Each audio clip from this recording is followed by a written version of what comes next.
वर्ण विचार टॉपिक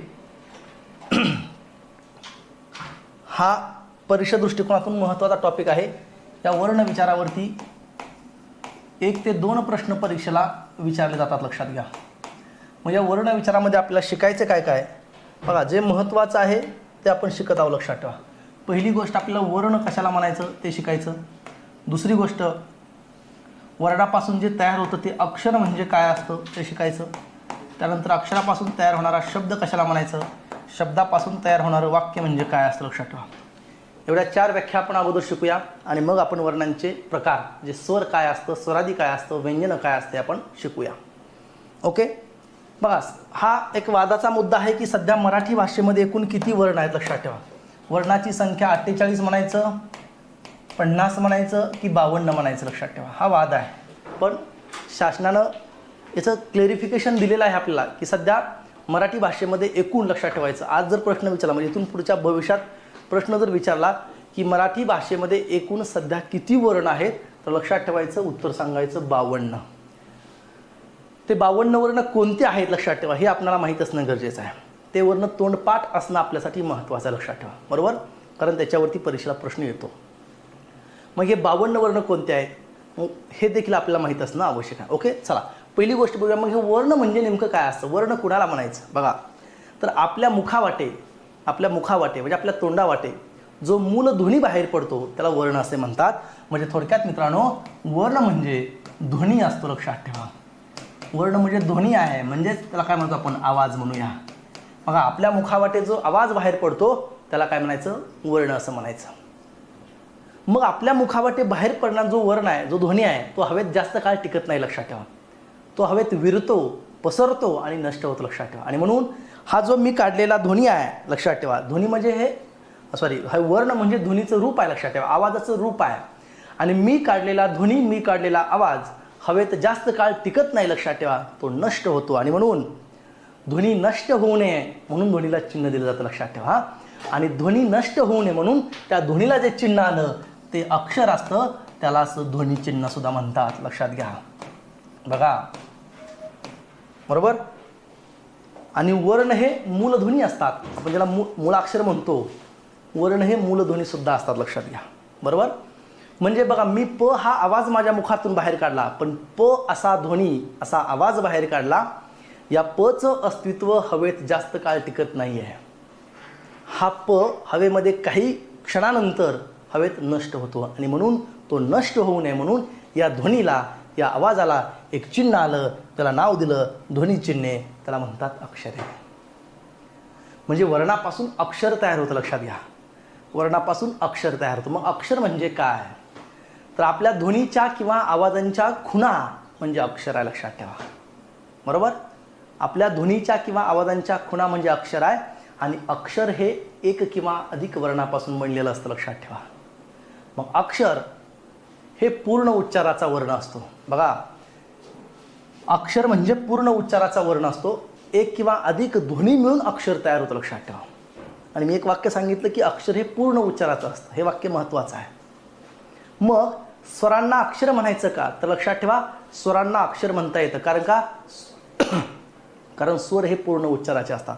पण व्यंजनांना अक्षर म्हणता येत नाही किंवा व्यंजनांना अक्षर म्हणत नाहीत, लक्षात ठेवा. का, तर व्यंजनाचा पाय मोडलेला असतो, व्यंजनं अपूर्ण उच्चाराची असतात. म्हणून व्यंजनांना अक्षरत्व प्राप्त होण्यासाठी त्या व्यंजनामध्ये स्वर मिसळावा लागतो, लक्षात ठेवा, तेव्हा ते अक्षर बनतं. म्हणजेच मी असं म्हणू शकतो मित्रांनो की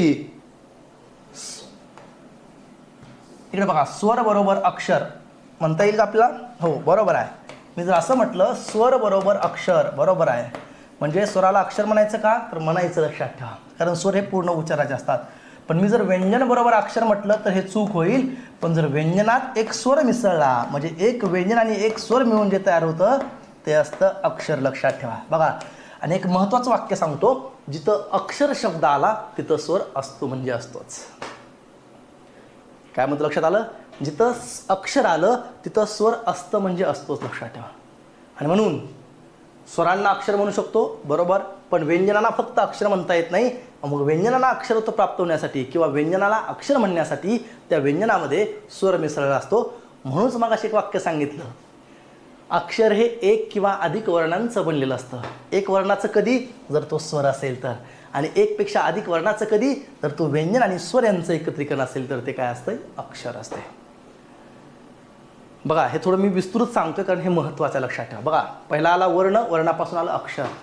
अक्षर म्हणजे काय, अक्षर म्हणजे चिन्ह आहे, काहीतरी चिन्ह आहे, आणि त्याला एक विशिष्ट, त्या ध्वनीला आवाजाला एक विशिष्ट चिन्ह आल्यामुळे ते आता नष्ट होत नाही, त्याला लिखित स्वरूप आलं म्हणून ते झालं अक्षर. अक्षर म्हणजे नष्ट, म्हणजे नष्ट न होणार, लक्षात ठेवा. म्हणून सर्व स्वर व स्वरयुक्त व्यंजने, म्हणजे ज्या व्यंजनात स्वर आहे, सर्व स्वर व स्वरयुक्त व्यंजने यांना अक्षरे म्हणतात, लक्षात ठेवा. आणि अक्षर हे ध्वनीपासून म्हणजेच वर्णापासून बनलेलं असतं, आणि जिथं अक्षर असतं मित्रांनो तिथं स्वर असतो म्हणजे असतो, विसरायचं नाही. ओके, चला मग अक्षरापासून काय तयार होईल मित्रांनो, अक्षरापासून शब्द तयार होईल. मग शब्द म्हणजे काय, अक्षरांचा समूह म्हणजे शब्द नाही म्हणायचं, लक्षात ठेवा. अर्थपूर्ण अक्षरांचा क्रम म्हणजे शब्द, ही सुद्धा व्याख्या चुकते आहे. का, तर क्रम ठराविक पाहिजे म्हणून वाक्य लक्षात ठेवा. ठराविक क्रमानं आलेला अर्थपूर्ण अक्षरांचा समूह म्हणजे शब्द असतो, लक्षात ठेवा. बघा, ठराविक क्रमाने आलेला अर्थपूर्ण अक्षरांचा समूह म्हणजे शब्द असतो, आणि शब्द हे एक किंवा अनेक अक्षरांनी मिळून तयार होतात. म्हणजेच शब्द एकाक्षरी सुद्धा असू शकतो, वाक्य लक्षात ठेवा. काय म्हटलं मी, शब्द एकाक्षरी सुद्धा असू शकतो, लक्षात ठेवा. आणि शब्द हे अक्षरापासून बनलेले असतात. शब्दांनाच पद असं सुद्धा म्हणतात. बघा, म्हणजे पहिल्यांदा आपण वर्ण पाहिला, वर्णापासून अक्षर आलं, अक्षरापासून काय तयार झाला, शब्द झाला, आणि या शब्दापासून काय तयार होईल, लक्षात ठेवा, वाक्य तयार होईल. वाक्य म्हणजे काय, तर प्रत्येक विचार जर पूर्ण अर्थाचा असेल, प्रत्येक विचार जर पूर्ण अर्थाचा असेल तर एक विचार म्हणजे एक वाक्य असतं, लक्षात ठेवा. अर्थपूर्ण शब्दांचा असा समूह, त्या समूहातून एक पूर्ण अर्थबोध झाला पाहिजे तर त्याच वाक्य असे म्हणतात. आणि वाक्य हे शब्दांनी बनलेलं असतं. वाक्य हे पूर्ण अर्थाचं, वाक्य म्हणजे पूर्ण अर्थाचं बोलणं असतं, लक्षात ठेवा. प्रत्येक वाक्य हे प्रत्येक वाक्य स्वतंत्र अर्थाचं असतं, बरोबर आहे. प्रत्येक वाक्य हे म्हणजे एक विधान असतं, हे सुद्धा बरोबर आहे. असले परीक्षेला येतं, लक्षात ठेवा. येतं लक्षात. चला, पहिल्यांदा आपण वर्ण पाहिला, पुन्हा एकदा सांगतो. वर्णापासून तयार आलं अक्षर, एकूण वर्ण सध्या 52 आहेत, लक्षात ठेवा.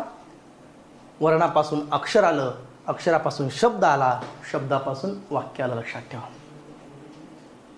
आणि मग आता आपल्याला पाहायचंय वर्णांचे प्रकार पाहायचे, लक्षात ठेवा. पुढचा महत्त्वाचा मुद्दा सांगतो मला. चला, पुढचा महत्त्वाचा प्रकार आहे तो म्हणजे वर्णांचे प्रकार, लक्षात ठेवा. वर्णांचे मुख्य 3 प्रकार आपल्याला शिकायचे आहे, लक्षात ठेवा. वर्णांचे प्रकार, वर्णांचे मुख्य 3 प्रकार आहेत मित्रांनो. पहिला प्रकार आहे स्वर, लक्षात ठेवा. दुसरा आहे स्वरादी. बघा, स्वर, स्वरादी आणि व्यंजने हे कुणाचे प्रकार आहेत, वर्णांचे प्रकार आहेत. तिसरा आहे व्यंजने, लक्षात ठेवा. मग आता शिकूया आपण स्वर कशाला म्हणायचं, स्वराचे काही महत्त्वाचे प्रकार शिकूया. स्वरादी कोणत्या आहेत, किती वेळा परीक्षा प्रश्न आला आहे. व्यंजने कोणत्या आहेत, 34 व्यंजनं. व्यंजनाचे प्रकार, वर्णांची उच्चारस्थाने एक पाहूया, जे महत्त्वाचं आहे. जोडाक्षर कशाला म्हणायचं, द्वित्त काय, बघा जे आपल्याला परीक्षा दृष्टिकोनातून महत्त्वाचं आहे ती सगळी माहिती आपण या चॅप्टरमध्ये पाहूया. ओके, चला. स्वर म्हणजे काय किंवा स्वर किती आहेत, तर लक्षात ठेवा सध्या मराठीमध्ये एकूण 14 स्वर आहेत, लक्षात ठेवा. 14. तुम्हाला हे 14 स्वर क्रमानं माहीत असणं गरजेचं आहे, लक्षात ठेवा. स्वर, स्वर म्हणजे काय, व्याख्या सांगतो. ओठांचा एकमेकाशी किंवा जिभेच्या कोणत्याही भागाचा मुखातील कोणत्याही अवयवाशी स्पर्श न होता जो ध्वनी बाहेर पडतो, जो आवाज बाहेर पडतो त्याला स्वर असे म्हणतात. स्वर हे पूर्ण उच्चाराचे असतात. उच्चार पूर्ण आहे. स्वरांचा उच्चार लक्षात ठेवा सहज होतो, स्वतंत्र असतो, मोकळा असतो. स्वरांचा उच्चार करताना हवेचा मार्ग अडवलेला नसतो, लक्षात ठेवायची वाक्य. स्वर वाक्यात एकटे येऊ शकतात.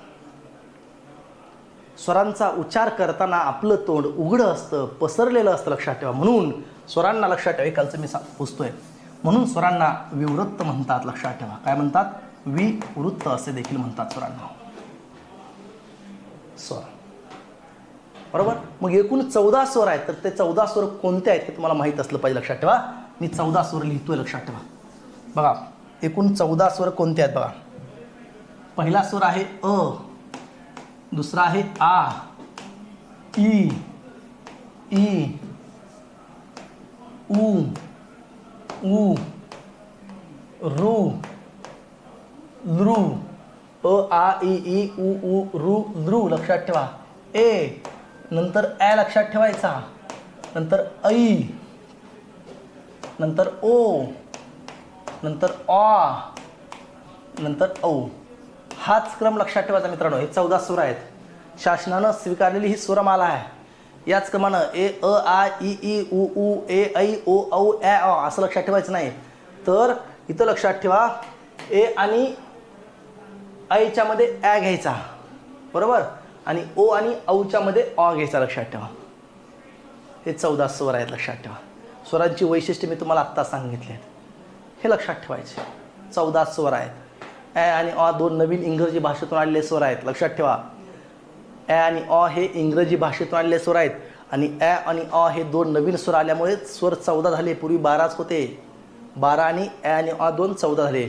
आणि त्या ॲ आणि ऑला मराठी वर्णमालेत स्थान दिलं. लक्षात ठेवा माहितीसाठी विचारलं नाही कधी पण विचारलं जाऊ शकतं. अरविंद मंगरुळकर लक्षात ठेवा.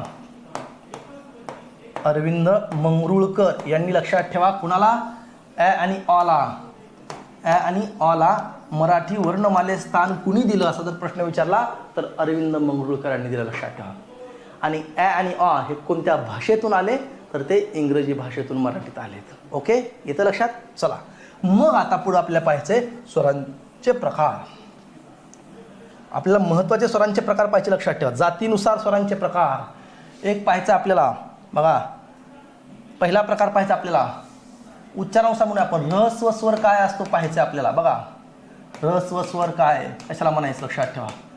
दुसरा पाहायचा आपल्याला दीर्घ स्वर म्हणजे काय. दीर्घ स्वर म्हणजे काय. तिसरा पाहायचा आहे सजातीय स्वर म्हणजे काय. सजातीय स्वर म्हणजे काय. विजातीय स्वर म्हणजे काय. याच्यावरती 100% प्रश्न असतो. विजातीय स्वर म्हणजे काय. आणि पुढचा प्रकार पाहायचा संयुक्त स्वर म्हणजे काय. बघा एवढे स्वरांचे प्रकार आपल्याला पाहिजेत जे की परीक्षेला विचारले जातात. चला पहिला प्रकार बघूया आपण सजातीय स्वर. कशाला म्हणायचं सॉरी ऱ्हस्व स्वर. ऱ्हस्व स्वर म्हणजे काय.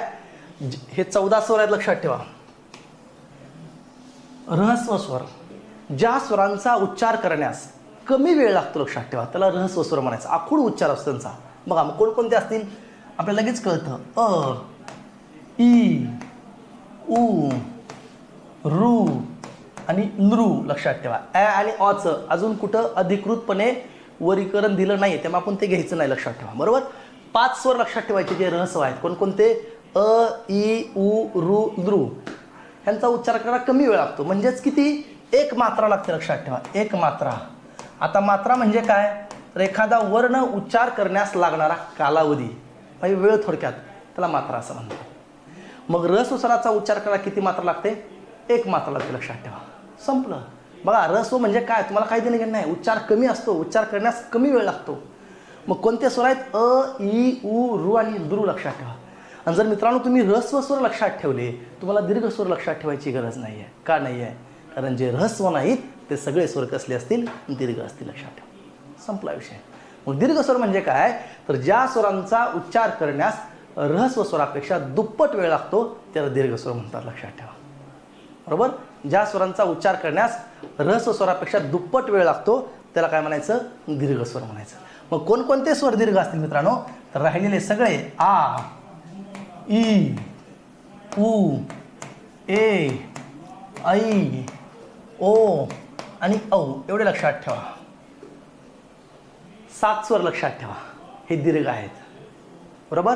आणि मग जर दीर्घ स्वरांचा उच्चार करण्यास ऱ्हस्व स्वरापेक्षा दुप्पट वेळ लागत असेल तर किती मात्रा लागतील 2 मात्रा लागतील. बरोबर संपला. लेकरू ऱ्हस्व बिस्वर पाठ करते दीर्घ बी पाठ करते आणि परीक्षेत काहीच आठवत नाही. लक्षात ठेवा काही गरज नाही आहे. एक तर ऱ्हस्व पाठ करा दीर्घ तुम्हाला आपोआप आठवतील. दीर्घ पाठ करा ऱ्हस्व तुम्हाला आपोआप आठवतील. लक्षात ठेवा. स्मार्ट स्टडी आपल्याला करता आला पाहिजे. लक्षात ठेवा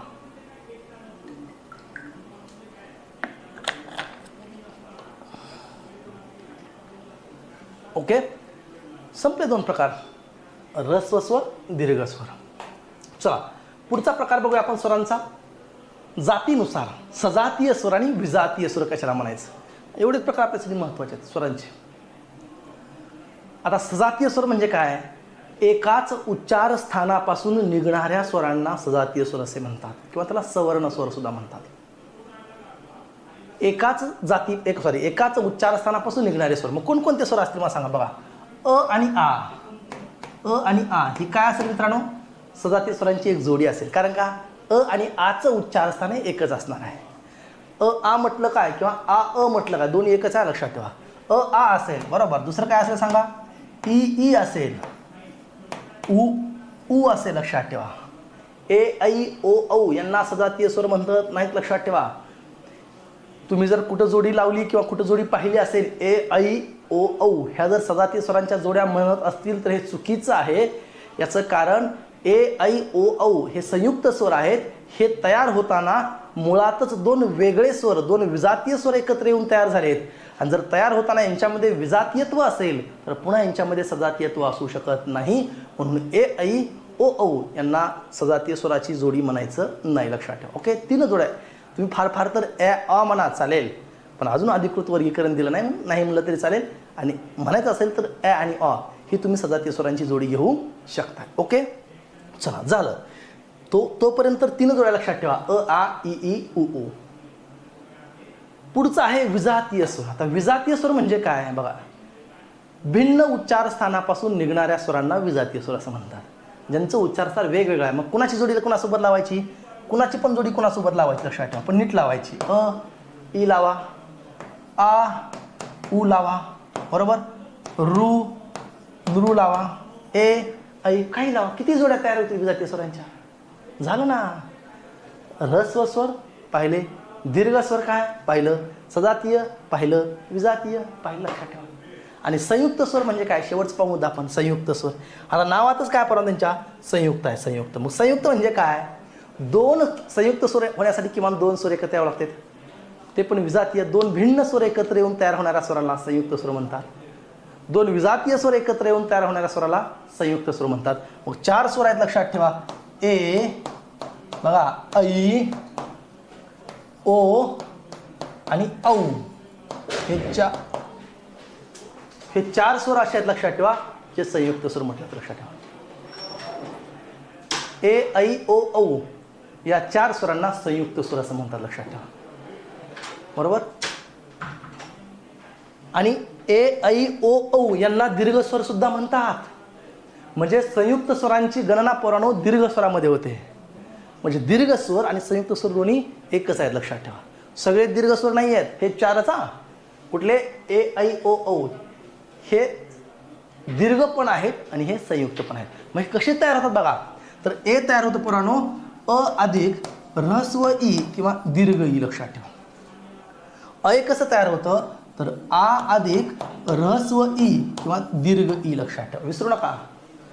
ओ कसं तयार होतं बघा, अ अधिक ऱ्हस्व उ किंवा दीर्घ उ, लक्षात ठेवा.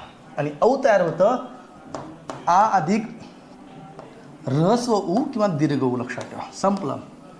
स्वरावर ह्याच्यापेक्षा वेगळा प्रश्न येऊ शकत नाही, लक्षात ठेवा. स्वर या घटकावरती बघा, तुम्हाला मी स्वर सांगितलं, 14 स्वर कोणत्या सांगितलं, स्वराची व्याख्या सांगितली, स्वराचं वैशिष्ट्य सांगितलं, ए आणि अ विषयी 2 गोष्टी महत्त्वाच्या सांगितल्या आणि स्वरांचे एवढे प्रकार सांगितले जे की आपल्यासाठी महत्त्वाचे आहेत, लक्षात ठेवा. ह्याच्या बाहेरचा स्वरावरती प्रश्न परीक्षेला येत नाही, लक्षात ठेवा. आपल्या सरळ सेवेला कुठलीही सरळ सेवा असू द्या, येत नाही. मी पुन्हा एकका गोष्टीची आठवण करून देतो तुम्हाला की आपल्या परीक्षेची गरज ओळखून मी तुम्हाला शिकवतो, लक्षात ठेवा. याच्यापेक्षा वेगळं खूप काही आहे, पण आपल्याला तसं देणं घेणं नाही आहे. आपल्याला सरळ सेवा द्यायची आहे, आपण अभ्यासही सरळ सेवेच्या दृष्टिकोनातूनच करायचं आहे, लक्षात घ्या. ओके, तर ही झाली स्वराविषयी सगळी माहिती. इथं आपला वर्णाचा पहिला प्रकार स्वर संपला. वर्णाचा दुसरा प्रकार आपण पाहूया, तो म्हणजे स्वरादी म्हणजे काय असतं, लक्षात घ्या. चला बघायचं.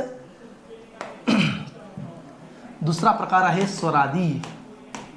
बघा, नावच आहे स्वर आदी. एकूण स्वरादी 2 आहेत, लक्षात ठेवा, विसरायचं नाही कधीच.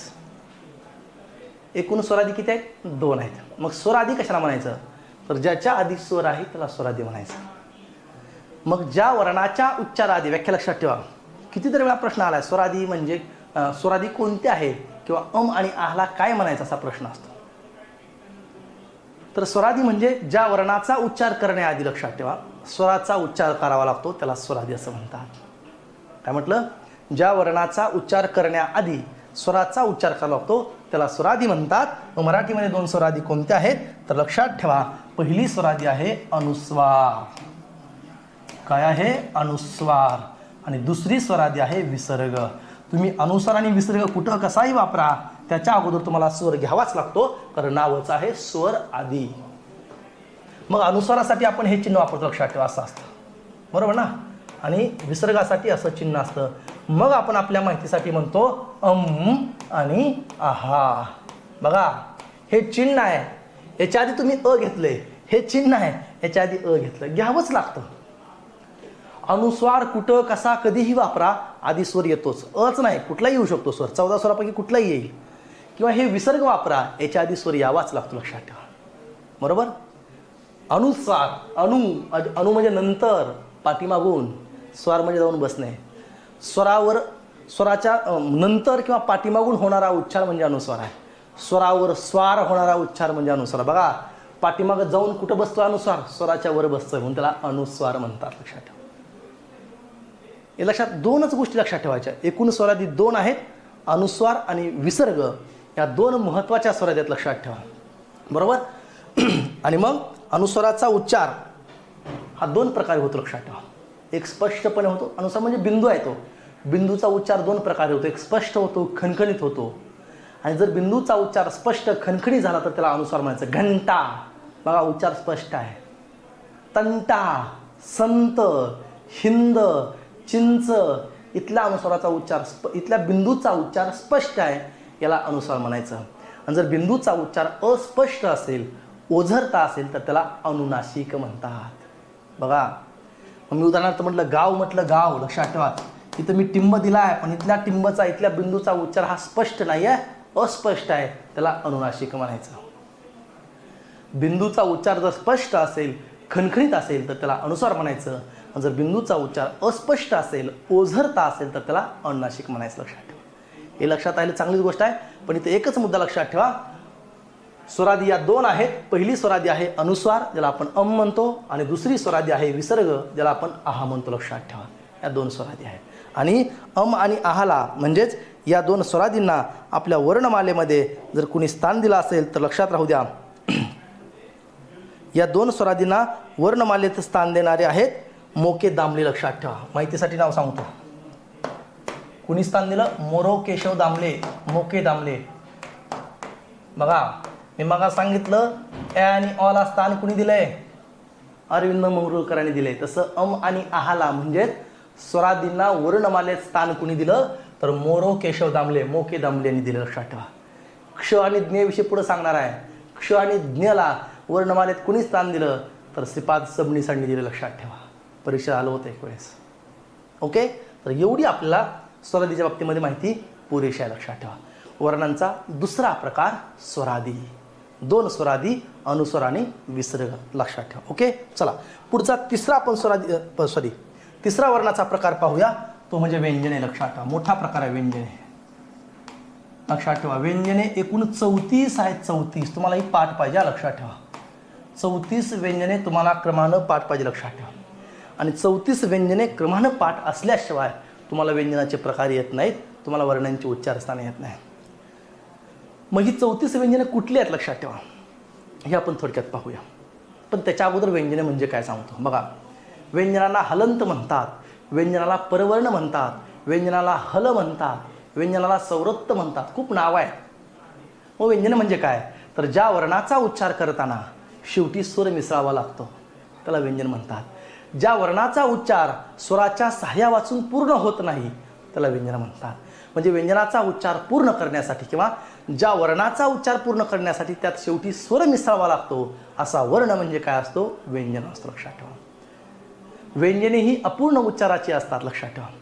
व्यंजने ही अपूर्ण उच्चाराची असतात आणि व्यंजनाचा उच्चार पूर्ण करण्यासाठी त्या व्यंजनामध्ये स्वर मिसळावा लागतो, लक्षात ठेवा. बरोबर. व्यंजने वाक्यात एकटी कधी येऊ शकत नाहीत, ती नेहमी स्वरासोबत येतात, लक्षात ठेवा. आणि व्यंजनाचा उच्चार करताना हवेचा मार्ग थोडा अडवलेला असतो. व्यंजनाचा उच्चार करताना आपलं तोंड काहीसं बंद असतं, लक्षात ठेवा. म्हणून व्यंजनाला संवृत्त म्हणतात. असे खूप नाव आहेत. मग ती 34 व्यंजनं कोणती आहेत ते तुम्हाला मी लिहून दाखवतो, लक्षात ठेवा. मग ही 34 व्यंजनं तुम्हाला माहीत असणं खूप आवश्यक आहे, कारण ही 34 व्यंजनं जर तुम्हाला क्रमानं माहीत असतील मित्रांनो तरच तुम्हाला काय होईल, व्यंजनाचे प्रकार त्या ठिकाणी सांगता येतील. लक्षात ठेवा. बरोबर. बघायचे कोणकोणते आहेत बघा, मी लिहितो व्यंजनाचे प्रकार. क, ख, ग, घ, ङ. लक्षात ठेवायचं. पुढं च, छ, ज, झ, य, ट, ठ, ड, ढ, न, त, थ, द, ध, न, प, फ, प, फ, ब, भ आणि म. लक्षात ठेवा. हे तुमची सुद्धा पाठ झाली पाहिजे ना प्रणव, कारण हे आल्याशिवाय तुम्हाला येत नाही. लक्षात ठेवा. य, र, ल, व. पुढे बघा. श, श, स, ह आणि शेवटचा ळ. बघा, ही 34 व्यंजन आहेत. लक्षात ठेवा. किती व्यंजन आहेत ही? 34. आता मी काय लिहिलीत माहिती आहे? जसं मी फळ्यावरती पाठ करून लिहिले तसे तुमची सुद्धा ती पाठ पाहिजे. लक्षात ठेवा. बघा, ह्याला क वर्ग म्हणायचं. एकूण 5 वर्ग आहेत. लक्षात ठेवा. एकूण 5 वर्ग आहेत. पहिला क वर्ग, दुसरा च, तिसरा ट, तिसरा चौथा त आणि 5वा प वर्ग. प्रत्येक वर्गात 5 व्यंजन आहेत. लक्षात ठेवा. 5. मग बघा की 1 2 3 4 5 अशी एकूण 5 वर्गातली 25 व्यंजने आहेत. 25 आणि हे 4 29 आणि हे 3 32 ह 33 आणि ळ 34 अशी एकूण 34 व्यंजने आहेत. लक्षात ठेवा. ही पाठ पाहिजे. मग जर ही तुमची 34 व्यंजनं लेकरांनो क्रमानं पाठ असतील तर तुम्हाला पुढचा महत्त्वाचा मुद्दा तो म्हणजे व्यंजनाचे प्रकार तुम्हाला सोपं जातं. लक्षात ठेवा. बघूया आपण महत्त्वाचे व्यंजनाचे प्रकारही आपण बघूया. परीक्षेला त्याच्यावरती प्रश्न असतो. मग व्यंजनाचे प्रकार झाले की वर्णांची उच्चारस्थाने देखील पाहूया आपण. मग अक्षर काय असतं, जोडाक्षर काय असतं, संयुक्त व्यंजन काय असतं, द्वित्व काय असतं, हे देखील एक महत्त्वाची संकल्पना आहे. ती आपण पाहूया. ओके, चला पुढे बघा. मग व्यंजनाचा प्रकार आहे पहिला तो म्हणजे स्पर्श व्यंजने. लक्षात ठेवा. कसली व्यंजने? स्पर्श व्यंजने. लक्षात ठेवा. इथं व्याख्या महत्त्वाच्या नाहीत. लक्षात ठेवा. ती व्यंजनं कोणती आहेत हे माहीत असणं महत्त्वाचं आहे. तुम्हाला व्याख्या परीक्षेला शक्यतो विचारली जात नाही. स्पर्श व्यंजने एकूण 25 आहेत. लक्षात ठेवा. मी लिहिले बोर्डवरती. आता 25 पाठ करायची का? गरज नाही. तुमची जर 34 व्यंजनं क्रमानं पाठ असतील तर तुम्हाला व्यंजनाचे प्रकार पाठ करायची गरज लागत नाही. तुम्हाला तो आपोआप ओळखता येतो. हिंट आहे तिथं. आता स्पर्श व्यंजन म्हणलं की लक्षात ठेवायचं क पासून म पर्यंतची जी व्यंजन आहेत ते एकूण 25 आहेत. संपलं. क पासून म पर्यंतच्या व्यंजनांना स्पर्श व्यंजने म्हणतात. मग तुम्हाला प्रश्न विचारला खालीलपैकी कोणतं स्पर्श व्यंजन आहे, याचा अर्थ ते स्पर्श व्यंजन क पासून म च्या मधलंच असणार आहे, हितलं नसणार आहे. काय पाठ करायचं? फक्त स्पर्श व्यंजन म्हणजे काय तर ह्या व्यंजनाचा उच्चार करताना मुखातील अवयवाचा कोणाशी तरी कोणाशी स्पर्श होतोय. कोणाचा का होईना, आपल्याला काय देणं घेणं का नाही. आपल्याला देणं घेणं फक्त याच्याशी आहे की एकूण स्पर्श व्यंजनं 25 आहेत आणि 30 स्पर्श व्यंजनं क पासून म पर्यंतची आहेत. लक्षात ठेवा. संपला विषय. पहिला प्रकार संपला व्यंजनाचा, ती म्हणजे स्पर्श व्यंजन. लक्षात ठेवा. दुसरा व्यंजनाचा प्रकार आहे तो म्हणजे कठोर व्यंजन. लक्षात ठेवा. कसलं व्यंजन? कठोर व्यंजन. बघा, कठोर व्यंजन एकूण मित्रांनो 13 आहेत. लक्षात ठेवा. कसला प्रकार आहे दुसरा? कठोर व्यंजन. लक्षात ठेवा. बरोबर. मग ही कठोर व्यंजनं कोणती आहेत हे आपल्याला माहीत असणं खूप गरजेचं आहे. लक्षात ठेवा. बरोबर. कठोर व्यंजनाला लक्षात राहू द्या. श्वास किंवा अघोष व्यंजन सुद्धा म्हणतात, श्वास किंवा अघोष वर्ण म्हणतात, पण ते काय आपल्याला गरज नाही. फक्त कठोर व्यंजन म्हणजे काय लक्षात ठेवा. आता कठोर म्हणजे काय? ज्या व्यंजनाचा उच्चार खणखणीत असतो, स्पष्ट असतो, दणकट असतो, राकट असतो. काय देणं घेणं नाही आपल्याला. फक्त कठोर व्यंजन किती आहेत लक्षात ठेवा? 13 आहेत. आता 13 कशी लक्षात ठेवायची बघा? 13 नीट लक्ष द्या. पहिल्या 5 वर्गातील पहिलं आणि दुसरं व्यंजन कठोर असतं. लक्षात ठेवा. मग कोणतं आहे? क, ख, च, छ, ट, ठ, त, थ, प, फ. लक्षात कसं ठेवायचं? कठोर व्यंजनामध्ये पहिल्या 5 वर्गातील पहिलं आणि दुसरं व्यंजन हे कठोर असतं, लक्षात ठेवा. एकूण किती झाली मग 10. आणि 3 हे उष्मे आहेत का उष्मे, हे उष्मे सुद्धा कठोर व्यंजनात किंवा कठोर वर्णात गणले जातात, लक्षात ठेवा. असे एकूण 13 झाले. बघा मी पुन्हा सांगतोय, एकूण कठोर व्यंजनं 13 आहेत. 13 कशी लक्षात ठेवायची, पहिल्या 5 वर्गातील पहिलं आणि दुसरं व्यंजन हे कठोर असतं, प्रत्येक वर्गातील 2, एकूण 5 वर्ग झाले 10. आणि 3 हे उष्मे जे आहेत श, श आणि स, हे 3 13. असे एकूण 13 कठोर व्यंजन आहेत, लक्षात ठेवा. आणि मग कठोरच्या विरुद्ध प्रकार असतो तो म्हणजे मृदू व्यंजन, लक्षात ठेवा. मृदू व्यंजन बघा, आता हे सेन्स आहे, हे पटकन कळलं पाहिजे. जर कठोर व्यंजन 13 असतील तर लक्षात ठेवा मृदू व्यंजन हे किती असतील, लक्षात ठेवा. बरोबर, मृदू व्यंजन किती असतील, 21 असतील, लक्षात ठेवा. किती असतील, 21. का, एकूण व्यंजन 34 आहेत. मृदू जर 13 गेलं, 34 मधून 13 गेलं, खाली राहतं 21. मग मला सांगा, आता तुम्ही जर कठोर व्यंजनं मित्रांनो लक्षात ठेवली असतील तर तुम्हाला मृदू व्यंजनं लक्षात ठेवायची गरज नाही. कारण जी व्यंजनं कठोर सोडून बाकीची राहिलेली सगळी व्यंजनं ही लक्षात ठेवा कसली असणार आहेत, कसले असणार आहेत, मृदू असणार आहेत, लक्षात ठेवा. कठोर सोडून राहिलेली सगळी व्यंजनं ही मृदू असणार आहेत, लक्षात ठेवा. मग कोणती, काय देणं घेणं नाही तुम्हाला. मृदू व्यंजन कशाला म्हणायचं हे माहीत नसू द्या, चालल. मृदू व्यंजन कोणता आहे माहीत नाही, चालेल, फक्त कठोर माहीत पाहिजे, लक्षात ठेवा. का, एकतर प्रश्न येणार आहे कठोर ओळखा, कठोर पाठच केले आपण. किंवा दुसरा प्रश्न असणार आहे मृदू ओळखा. मग जे कठोर नाही ते कसलं असणार आहे, मृदू असणार आहे. मग हे 13 कठोर व्यंजनं सोडून राहिलेली सगळीच व्यंजनं मित्रांनो कसली असणार आहेत, मृदू असणार आहेत.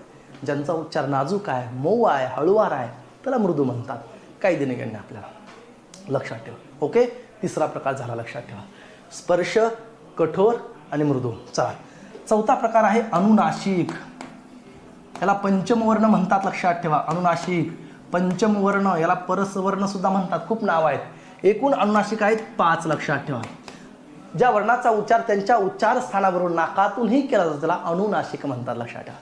5 आहेत, सोप्या आहेत, लक्षात राहतात. कुठले आहेत तर लक्षात ठेवा, पहिल्या 5 वर्गातील शेवटचं व्यंजन हे हे हे पहिल्या 5 वर्गातील शेवटचं व्यंजन हे अनुनासिक असतं, लक्षात ठेवा.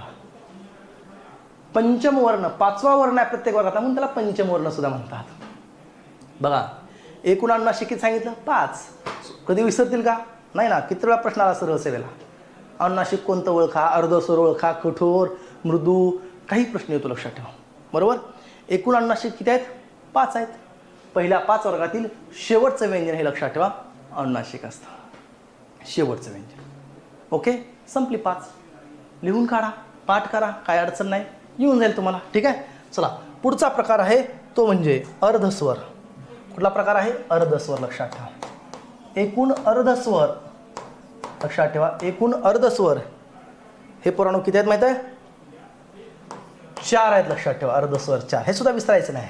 य र ल व, बघा हे वेगळ्या पेनाने लिहिले मी, य र ल व, विसरायचंच नाही. य र ल व यांना अर्धस्वर म्हणतात. आता यांना अर्धस्वर का म्हणतात तर य र ल व ची उच्चारस्थाने आणि ई, रू, लृ आणि उ या 4 स्वरांची उच्चारस्थाने यांचा जवळचा संबंध आहे, म्हणून त्यांना नाव आहे अर्धस्वर. तुम्हाला काय देणं घेणं नाही यांना अर्धस्वर का म्हणतात, तुम्हाला 100% प्रश्न असाच आहे, अर्धस्वर ओळखा.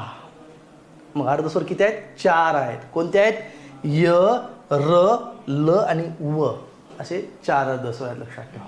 हे आपण विसरायचं नाही, बस. आपल्याला काही देणं घेणं नाही बाकीचं. त्याला अर्धस्वर का म्हणायचं, अनुनासिक का म्हणायचं, पंचमवर्ण काय आहे, अंतस्थ काय आहे, ईषत विवृत्त काय, काही देणं घेणं आपल्याला. एवढं स्ट्रेट फॉरवर्ड आपल्यासाठी महत्त्वाचं आहे. ओके, चला एकूण अर्धस्वर किती आहेत, 4 आहेत, लक्षात ठेवा.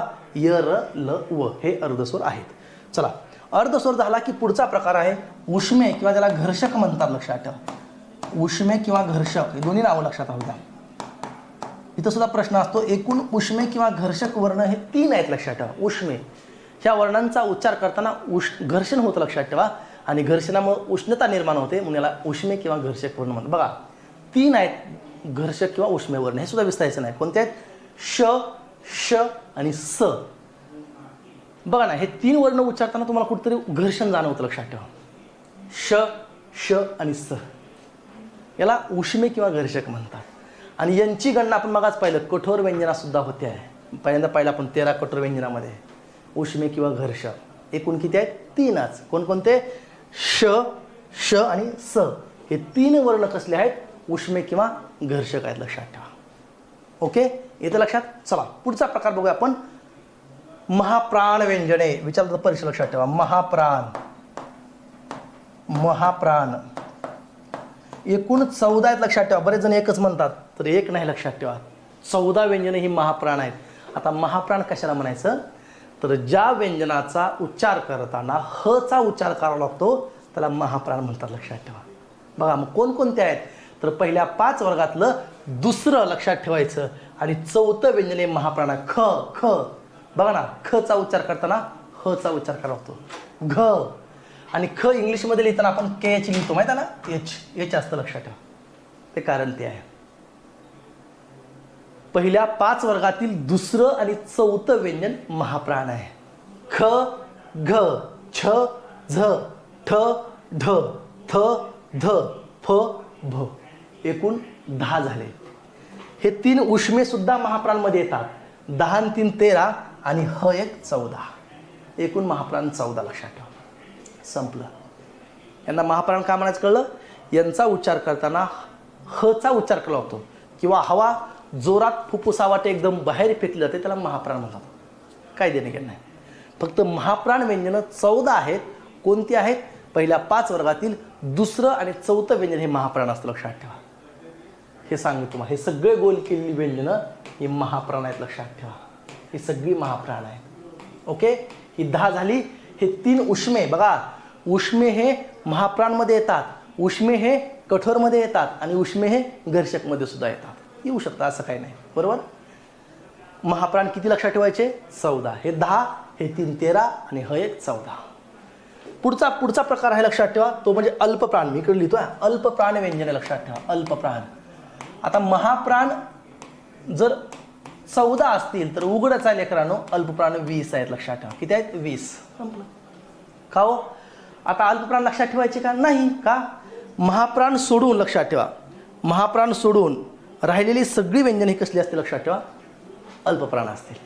सगळी हे 10 आणि हे 3 13 आणि हे 14. महाप्राण 14 सोडून राहिलेली सगळी व्यंजने ही अल्पप्राण असतील. पाठ करायची गरज नाही लक्षात ठेवा. आणि शेवटचा व्यंजनाचा प्रकार आहे मित्रांनो, तो म्हणजे स्वतंत्र वर्ण लक्षात ठेवा. मग ह्याच्यावर सुद्धा बऱ्याच वेळा प्रश्न आला, स्वतंत्र वर्ण कोणता आहे, तर मराठीमध्ये एक वर्ण असा आहे तो म्हणजे ळ. ळ लक्षात ठेवा. ळ ला स्वतंत्र वर्ण म्हणतात. किती वेळा प्रश्न आलाय. मग ळ ला स्वतंत्र वर्ण का म्हणतात, तर ळ हा एकमेव असा वर्ण आहे की जो संस्कृतमध्ये आढळत नाही लक्षात ठेवा. बघा तुम्ही जर संस्कृत तुम्हाला माहीत असेल तर तुम्हाला संस्कृतमध्ये ळ कुठंच दिसत नाही लक्षात ठेवा. ळ सोडून बाकीचे वर्ण शक्यतो संस्कृतमध्ये आले लक्षात ठेवा. मग ळ कुठल्या भाषेतनं आला, वेगळा काय, स्वतंत्र काय, तर ळ संस्कृतमध्ये नाही आहे. काही जणांचं म्हणणं आहे तो इथलाच आहे, काही म्हणतात तो वैदिक वाङ्मयातून आला, MPSC म्हणतात तो द्रविडी भाषेतून आला लक्षात ठेवा. कानडी आणि तेलुगूमध्ये ळ आढळतो आहे. त्यामुळे ळ कुठल्या भाषेतून आला लक्षात ठेवा, द्रविडी भाषेतून आला आहे, म्हणून ळला स्वतंत्र वर्ण म्हणतात लक्षात ठेवा. तर अशा प्रकारे आपण 8 ते 9 व्यंजनाचे प्रकार पाहिले. याच्यावरती प्रश्न असतो कठोर. बघाल मी पुन्हा सांगतोय, स्पर्श व्यंजने 25 आहेत. कोणते आहेत ते पाहिले आपण. कठोर व्यंजनं, मृदू व्यंजनं, अनुनासिक, अर्धस्वर, उष्मे, घर्षक, महाप्राण, अल्पप्राण आणि स्वतंत्र वर्ण लक्षात ठेवा. एवढं सगळं आपण पाहिलं. याच्यावरती परीक्षेला प्रश्न असतो मित्रांनो, असतो म्हणजे असतो. हा एक महत्त्वाचा मुद्दा लक्षात ठेवा. ओके, इथं आपण व्यंजनाचे सगळे प्रकार आपले झाले लक्षात ठेवा. बघा इथं स्वर संपला आपला, ह्याच्या बाहेरचा प्रश्न येऊ शकत नाही परीक्षेला. स्वर पाहिला, स्वरादी पाहिला आणि तिसरं व्यंजने देखील आपण या ठिकाणी पाहिलेली आहेत लक्षात ठेवा. ओके, वर्णांचे प्रकार संपले. पुढचाच याच टॉपिकमधला पुढचा महत्त्वाचा मुद्दा आहे तो म्हणजे वर्णांची उच्चारस्थाने लक्षात ठेवा. वर्णांची उच्चारस्थाने, याच्यावरती देखील प्रश्न असतो. कुठला वर्ण कुठून निर्माण तयार होतो लक्षात ठेवा. वर्णांची उच्चारस्थाने सोपा आहे. हा तक्ता, छोटासा तक्ता सांगतो तुम्हाला, हा तक्ता पाठ ठेवायचा, याच्यावरती प्रश्न विचारला जाऊ शकतो लक्षात ठेवा. ठीक आहे. वर्णांची उच्चारस्थाने. पहिला मुद्दा आहे वर्ण प्रकार. वर्ण प्रकार लक्षात ठेवा. दुसरा मुद्दा आहे उच्चारस्थान. कुठला वर्ण कुठून निघतो लक्षात ठेवा, त्याला उच्चारस्थान असं म्हणायचं. मग त्या उच्चारस्थानामध्ये स्वर कोणकोणते आहेत लक्षात ठेवा, परीक्षेला प्रश्न असतो. आणि शेवटी व्यंजने कोणती आहेत लक्षात ठेवा. बघा हे लक्षात ठेवायचं. बरोबर. चला पहिला प्रकार आहे, मी लिहित सांगतो लक्षात ठेवा. बरोबर. पहिला प्रकार आहे कंठ्यवर्ण लक्षात ठेवा. आता पाठ कसं करायचं हे पण सांगतो मला. कंठ्यवर्ण याचा उच्चार असताना अर्थातच काय असणार आहे पोरांनो, कंठ असणार, लक्षात ठेवा. मग कोणकोणते स्वर आहेत, अ आणि आ हे दोन स्वर आणि विसर्ग, लक्षात ठेवा. विसर्गाचा उच्चार सुद्धा कंठातून होतो म्हणून विसर्ग हा कंठवर्ण आहे, लक्षात ठेवा. मग स्वर कोणते सॉरी व्यंजन कोणते आहेत ज्यांचा उच्चार कंठातून होतो, लक्षात ठेवा. तर क, ख, ग, क, ख, ग, घ, ग आणि जे बाहेरचं आहे, जे वेगळं आहे ते मी वेगळेपण लिहितो, ह. संपलं. ही सगळी व्यंजनं लेकरांनो कंठ्यामध्ये होतात. बघा दुसरा प्रकार आहे तो म्हणजे तालव्य, लक्षात ठेवा. कुठला आहे, तालव्य. बघा आधी हे काय भानगड आहे ते पुन्हा सांगतो, आधी लिहून म्हणजे तुम्हाला लिहून दाखवतो आधी. तालव्य याचं उच्चार असताना असतं मित्रांनो टाळू असतं. टाळू, टाळू माहिती आहे सर्वांना, हो. याचे स्वर असतात ई आणि ई, हे दोन स्वर तालव्य आहेत, लक्षात ठेवा. आणि व्यंजन आहेत च वर्गातली सगळी, च, छ, ज, झ, य आणि दोन जी वेगळी आहेत ती मी वेगळ्या पाण्यात, लक्षात ठेवा. य आणि श, यश लक्षात ठेवायचा, जो ह्या गटात नाही आहे, चच्या गटात नाही आहे, म्हणून तुम्ही वेगळ्या पेनाने लिहितो. म्हणजे आपल्याला ते लक्षात राहावं वेगळं काय आहे ते, लक्षात ठेवा. तालव्य झालं की पुढचा प्रकार आहे मूर्धन्य, लक्षात ठेवा. मूर्धन्य, बरोबर. मूर्धन्य म्हणजे काय असतं माहित आहे, मूर्धा असतं, लक्षात ठेवा. मूर्धा. टाळू आणि कंठ, टाळू आणि कंठ याच्या मधला जो भाग असतो त्याला मूर्धा म्हणतात, लक्षात ठेवा. गोलाकार भाग असतो, ओके. मूर्धन्य वर्ण कोणते आहेत, लक्षात ठेवा. तर रू हा जो स्वर आहे तो मूर्धन्य आहे. आणि जर व्यंजन कोणती असतील तर ट वर्गातली सगळे आहेत. ट, ठ, ड, ढ, न, लक्षात ठेवा. ट, ठ, ड, ड, न. आणि वेगळी जी आहेत लक्षात ठेवा, रसळ, र, श आणि ळ, ही वेगळी आहेत, म्हणजे ह्या गटात नाही आहेत. चला, ओके. पुढचा महत्त्वाचा प्रकार लक्षात ठेवा. बघा कुठला झाला, कंठ झाला, तालव्य झाला, मूळ झाला. पुढचा दंत्य वर्ण असतं, लक्षात ठेवा. दंत्य. दंत्य म्हणजे काय असलं, दात, लक्षात ठेवा. दात, दात. मग कुठला स्वर असतो माहित आहे, लृ हा स्वर जो आहे, लृ हा दंत्य वर्ण आहे, लक्षात ठेवा. मग व्यंजन कोणती असतात, त वर्गातली सगळी आहेत. त, थ, द, ध, न, ही 5 आणि दुसरी बाहेरची आहेत 2, लस, लक्षात ठेवायची. लस. संपलं. पुढचा पाचवा महत्वाचा प्रकार लक्षात ठेवा, ते म्हणजे ओष्ठ वर्ण. ओष्ठ, ओष्ठ, ओष्ठ म्हणजे उच्चारस्थान काय असणार, लक्षात ठेवा. ओठ असणार आहे. काय असणार आहे, ओठ. 2 स्वर आहेत, उ आणि उ, लक्षात ठेवा. उ आणि उ हे ओष्ठ स्वर आहेत, लक्षात ठेवा. आणि व्यंजन आहेत प वर्गातली सगळी. प, फ, ब, भ आणि म. एवढे 5 जरी प्रकार तुम्ही लक्षात ठेवले तर तुम्हाला उत्तर येऊन जाईल, लक्षात ठेवा. बरोबर. 5च प्रकार महत्त्वाचे, लक्षात ठेवा. आणखी आहेत प्रकार पण 5च लक्षात ठेवा, ओके. बघा आता हे लक्षात कसं ठेवायचं, हे लक्षात कसं ठेवायचं, तर तुम्ही हे पाठ नाही करायचं पोरांनो. तुम्ही हे लक्षात ठेवायचं. पहिला कंठ वर्ण लक्षात ठेवायचा प्रकार. 1 नंबरला कंठ, 2 नंबरला तालव्य आणि 3 नंबरला मूर्धन्य. कंठ म्हणलं की क वर्ग तुम्हाला आठवा पाहिजे, लक्षात. बघा क वर्गातली सगळी व्यंजनं कुठे येतात, कंठमध्ये येतात. तालव्य म्हणलं की तुम्हाला च वर्ग आठवला पाहिजे लेकरांनो. च वर्गातली सगळी व्यंजनं येतात. जे वेगळे आहेत ते वेगळ्यापणाने मुद्दाम लिहिले मी, ते लक्षात राहावं म्हणून. मूर्धन्य म्हणलं की तुम्हाला ट वर्ग आठवा पाहिजे. ट, ट, ड, ढ, रसळ आठवलंच पाहिजे तुम्हाला. दंत्य आणि ओष्ठ सोपा आहे, कारण दंत्य आणि ओष्ठ तुम्हाला उच्चारानुसार कळतं. बघा ना, दंत्य म्हणजे दात. तचा उच्चार करताना काय होतं माझ्या, दात लागतो, लक्ष ठेवा. जिभेला दात लागतात. त, थ, ते सोपं आहे. ओष्ठ वर्ण ओठ एकमेकांना चिटक. पचा उच्चार करताना ओठ एकमेकांना चिटकतो, ते सुद्धा तुम्हाला कळतं. पण हे 3 कळत नाहीत. मग हे 3 कळण्यासाठी तुम्ही व्यंजन पाठ करायची नाहीत, तर कंठ म्हणलं की क वर्ग आठवायचा, तालव्य म्हणलं की च वर्ग आठवायचा आणि मूर्धन्य म्हणलं की ट वर्ग आठवायचा, लक्षात ठेवा. एवढं बघा. कंठ क, ख, ग, घ, ग. तालव्य च, ज, ज, ज, य. मूर्धन्य ट, ट, ड, ढ, रसळ, लक्षात ठेवा. एवढंच लक्षात ठेवायचं. हे 5 महत्त्वाचे प्रकार लक्षात. आणखी आहेत प्रकार पण ते आपल्याला काही एवढं महत्त्वाचं नाही, लक्षात ठेवा. एवढे 5 जरी प्रकार तुम्ही वर्णांची उच्चार असताना म्हणजे वर्ण कुठून आला हे लक्षात ठेवा. सरळ सरळ प्रश्न असतो परीक्षेला. खालीलपैकी कंठवर्ण ओळखा, खालीलपैकी तालव्य वर्ण ओळखा, मूर्धन्य वर्ण ओळखा, दंत्य ओळखा, ओष्ठ ओळखा. मग हे असा सरळ सरळ परीक्षेला प्रश्न असतो. मग त्यासाठी तुम्हाला हे सगळे वर्ण लक्षात ठेवा, माहीत असणं गरजेचं आहे. येतं लक्षात? याच्यावरती सुद्धा परीक्षेला तुम्हाला प्रश्न असतो पोरांनो, असतो म्हणजे असतो 100%. आणि हे तुम्हाला ओळखता येणं गरजेचं आहे. ओके, चला हे लक्षात ठेवा. वर्णांची उच्चारस्थाने या ठिकाणी मी तुम्हाला सांगितलेली आहेत, लक्षात ठेवा. चला पुढचा एक महत्त्वाचा मुद्दा आपण या ठिकाणी पाहूया. तो म्हणजे बघा, मला काही कन्सेप्ट मला तुम्हाला शिकवायचे आहेत, लक्षात ठेवा. पहिली गोष्ट, एकतर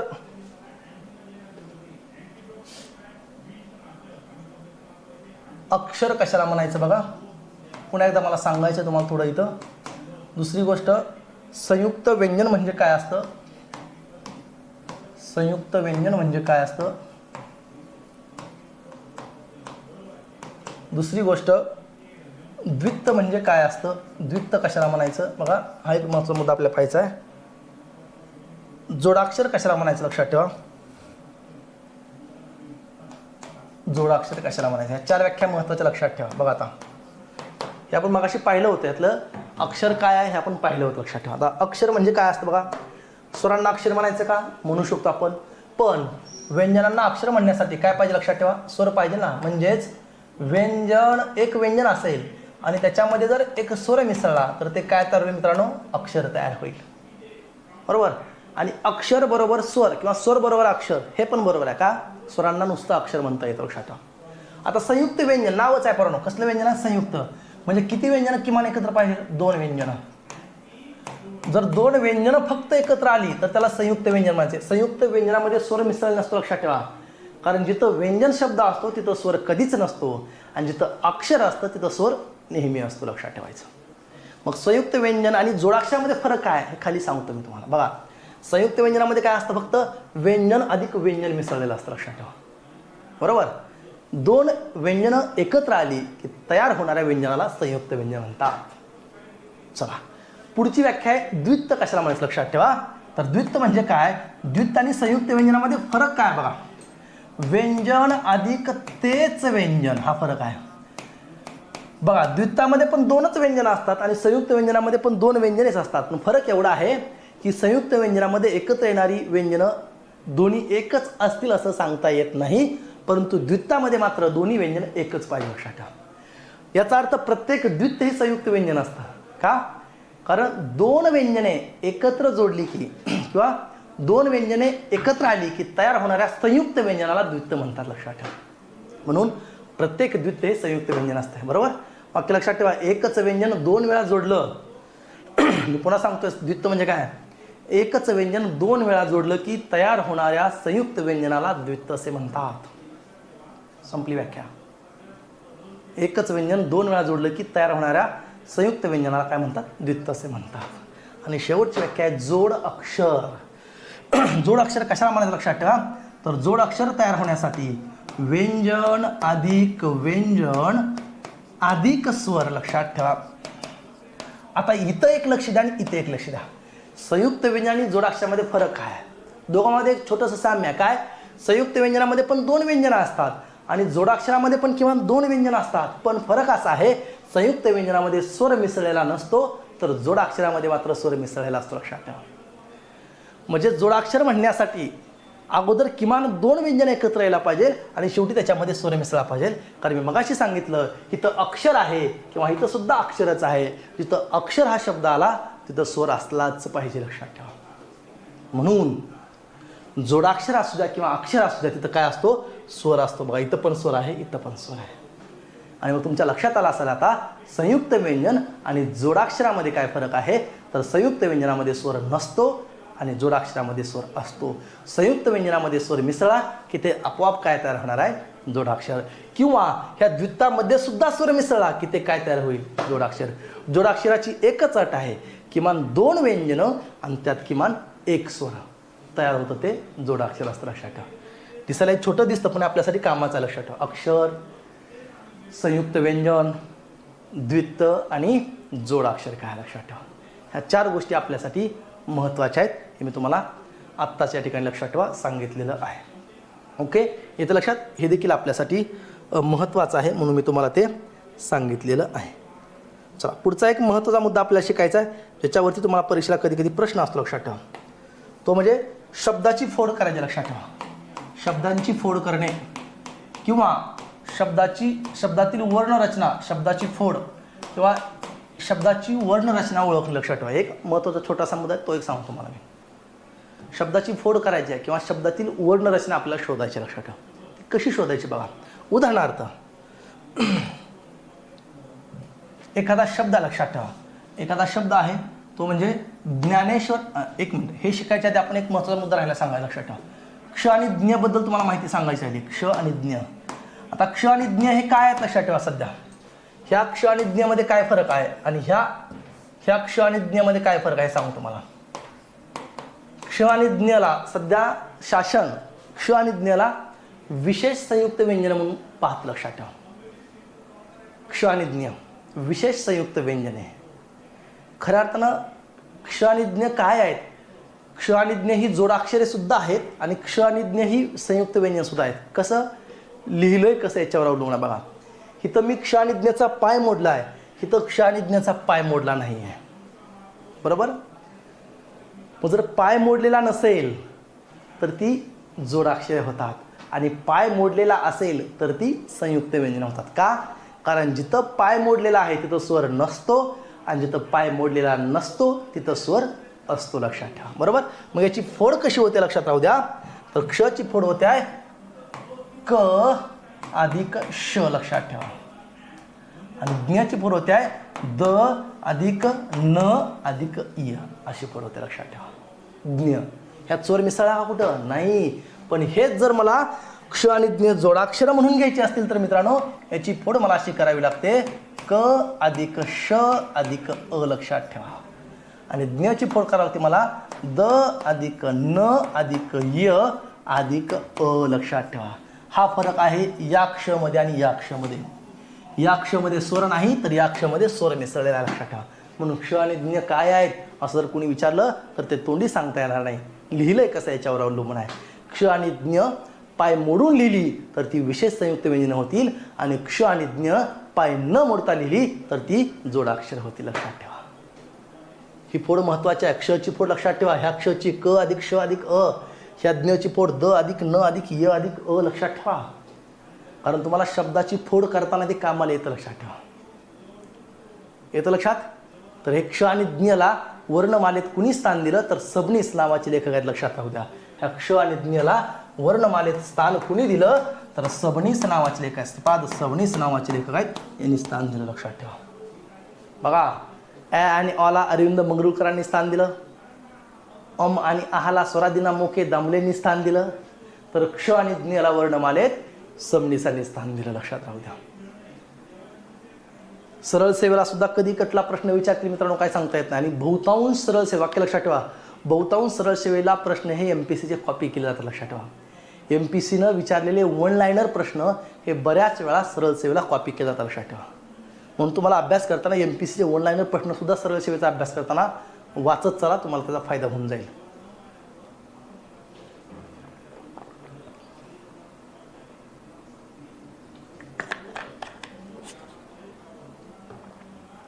ओके. लक्षात आलं. क्ष आणि ज्ञची काय भानगड आहे. चला मग आता आपण शिकूया शब्दाची फोड कशी करायची.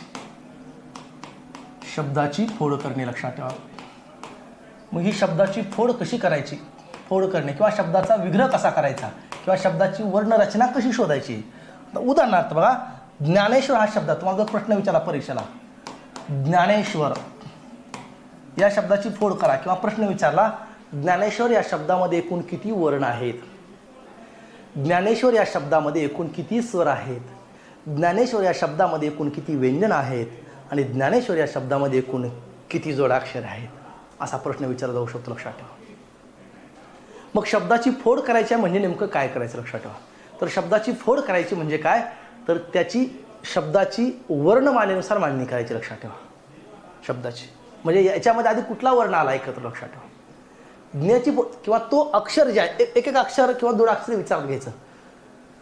बघा, एखादा शब्द किंवा एखादा अक्षर जे एक किंवा अधिक वर्णाचं बनलेलं असल्यामुळं शब्द रचना करताना किंवा शब्दाची फोड करताना ती अक्षर रचना आपल्या लक्षात घेतली, ती वर्ण रचना आपल्या लक्षात घ्यावी लागते. मग ज्ञानेश्वरची फोड करायची आपल्याला, तर ती फोड कशी करता येईल बघा. आधी ज्ञाची फोड करावी लागेल आपल्याला.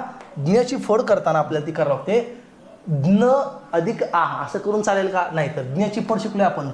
द अधिक न अधिक य ही ज्ञाची फोड आहे आणि याच्यामध्ये आ मिसळला आहे म्हणून अधिक काय होईल लक्षात ठेवा, आ होईल. द अधिक न अधिक य अधिक आ ही फक्त ज्ञाची फोड आहे लक्षात ठेवा. आता याची पुन्हा फोड होईल का? याची नाही होणार. अधिक ने आहे ने, न अधिक काय असेल रे? ए असेल. एक मात्रा आहे म्हणून ए आहे, दोन मात्रा असतील तर ऐ लिहिलं असतं आपण. बरोबर, हे लक्षात येते. अधिक श्व बघा, श कसा आहे मित्रांनो? श अर्धा आहे, पाय मोडायचा. अधिक व अधिक अ लक्षात ठेवा. अधिक र अधिक अ संपलं. ही झाली ज्ञानेश्वर या शब्दाची फोड मित्रांनो. बघा, ही झाली ज्ञानेश्वर. एकूण किती वर्ण आहेत बघा? 1 2 3 4 5 6 7 8 9 10 11 वर्ण आहेत एकूण. तुम्ही असं म्हणलं असतात 1 2 3 4 संपलं, असं नसतं. दिसतं ते सोपं दिसलं लक्षात ठेवा. प्रत्येकाची अशी फोड करायची आहे. बघा आता पुण्याची फोड होईल का? कुठे गेलं हे? हे श्वची फोड होईल का? श अधिक व अधिक अ ना, आणि ज्याचा उच्चार आधी आहे त्याला आधी स्थान द्यायचं लक्षात ठेवा. तुम्ही जर श्वची फोड व अधिक श केलं तर चुकलं ना. आणि शब्दाची फोड करताना जिथं जिथं व्यंजन आले बघा, प्रत्येक ठिकाणी मी पाय मोडला आहे. पाय मोडलाच पाहिजे. व्यंजनाचा पाय नाही मोडला तर अर्थ बदलतो, याचा अर्थ त्याची फोड केली नाही असं होतं. बघा, अक्षराची फोड कधी होईल? जर ते अक्षर स्वर आणि व्यंजन आणि स्वर मिसळून तयार झाला असेल तर त्याची फोड होईल. स्वराची फोड शक्यतो करायची नाही. आची फोड होऊ शकते, अ अधिक अ होऊ शकतं, पण शक्यतो ते करायचं नाही. पर्याय केला असेल तर ठीक आहे. आता लक्षात, वर्ण किंवा अक्षर जर हे व्यंजन आणि स्वरापासून मिसळ असेल, बघा हे र आहे, अक्षर आहे, ह्यात काय मिसळ आहे? र आणि अ. र अ अधिक र घेऊन चालेल का? नाही ना. का?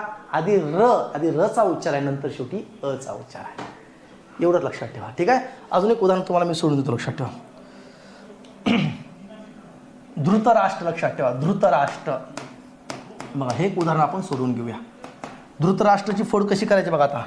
आता बऱ्याच लोकांना लक्षात येणार नाही, तुम्ही करायची म्हणा ना. धृतराष्ट्राची फोड ध अधिक लक्षात ठेवा. ध्रुव आहे, ध्रुव. र घ्यायचं नाही. बरेच जण र घेतील, लक्षात ठेवा. धृतराष्ट्राची फोड करताना र नसून ते रू ऋषीचा आहे, लक्षात ठेवा. स्वर आहे, ध्रुव. याचं लक्षात. धृतराष्ट्र आहे, ध अधिक रू आहे, लक्षात ठेवा. ध्रुव. तची फोड कशी होईल? त अधिक अ. बरोबर. चला, येते तुम्हाला आता. अधिक रची फोड, राची फोड कशी होईल? र अधिक आय. आता स्ट्र बघा, स्ट्र काय काय आले बघा? श आलंय तिथं, अधिक श अर्धा आहे, अधिक ट आहे, नंतर र आहे, लक्षात ठेवा. आणि शेवटी काय मिसळलंय? अ मिसळलंय. कसला बी शब्द असू द्या, त्याची फोड आपल्याला करता आली पाहिजे, लक्षात ठेवा. असा सुद्धा प्रश्न तुम्हाला परीक्षेला कधी कधी विचारला जातो मित्रांनो. ओके, हे लक्षात येईल. त्याला म्हणायचं शब्दाची फोड करणे, शब्दाची वर्णरचना लक्षात घेणे. असे वेगवेगळ्या पद्धतीचे प्रश्न तुम्हाला परीक्षेला या ठिकाणी विचारले जातात, लक्षात ठेवा. येतं लक्षात. त्याला म्हणायचं शब्दाची फोड करणे. बघा, आपण काय काय पाहिलं. एक शेवटचा एक महत्त्वाचा मुद्दा आपण वर्णविचारामधला पाहूया, म्हणजे आपल्याला परीक्षाभिमुख वर्णविचार आपला संपेल, लक्षात ठेवा. एक मुद्दा मला सांगायचा आहे, तो म्हणजे र विषयी काही महत्त्वाची माहिती मला तुम्हाला सांगायची आहे. र विषयी पहिली गोष्ट लक्षात ठेवा, र ला कंपित वर्ण म्हणतात. काय म्हणतात? र ला कंपित वर्ण म्हणतात. का हो? कारण र चा उच्चार करताना कंपन, व्हायब्रेशन जाणवतं, लक्षात ठेवा. र बघा ना, र व्हायब्रेशन जाणवतं, म्हणून र ला कंपित वर्ण म्हणतात, लक्षात ठेवा.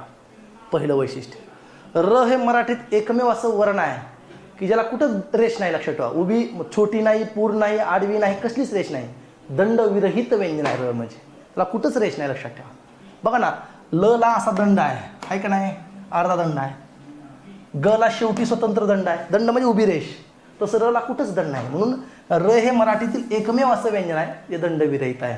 आणि सगळ्यात महत्त्वाचं रचे वैशिष्ट्य लक्षात ठेवायचं, र हे मराठीतील एकमेव असा वर्ण आहे की जो जोडाक्षरामध्ये 4 प्रकारे लिहिला जातो, लक्षात ठेवा. र जोडाक्षरामध्ये लिहिण्याच्या एकूण 4 पद्धती आहेत, लक्षात ठेवा. बघा, र शिवाय दुसरं कुठलंच व्यंजन किंवा दुसरा कुठलाच वर्ण नाही की तो जोडाक्षरामध्ये इतक्या पद्धतीनं जोडला जातो. म्हणून र जोडाक्षरामध्ये जोडण्याच्या 4 पद्धती आहेत, लक्षात ठेवा. त्या 4 पद्धती कोणत्या? लक्षात ठेवा. र जोडाक्षरामध्ये लिहिण्याच्या 4 पद्धती आहेत, ते सांगतो. एक शब्द आहे अर्क, लक्षात ठेवा. हे र आहे. दुसरा शब्द आहे ग्रह, लक्षात ठेवा ग्रह, हे सुद्धा र आहे. गृह वेगळा आणि ग्रह वेगळा मित्रांनो, लक्षात ठेवा.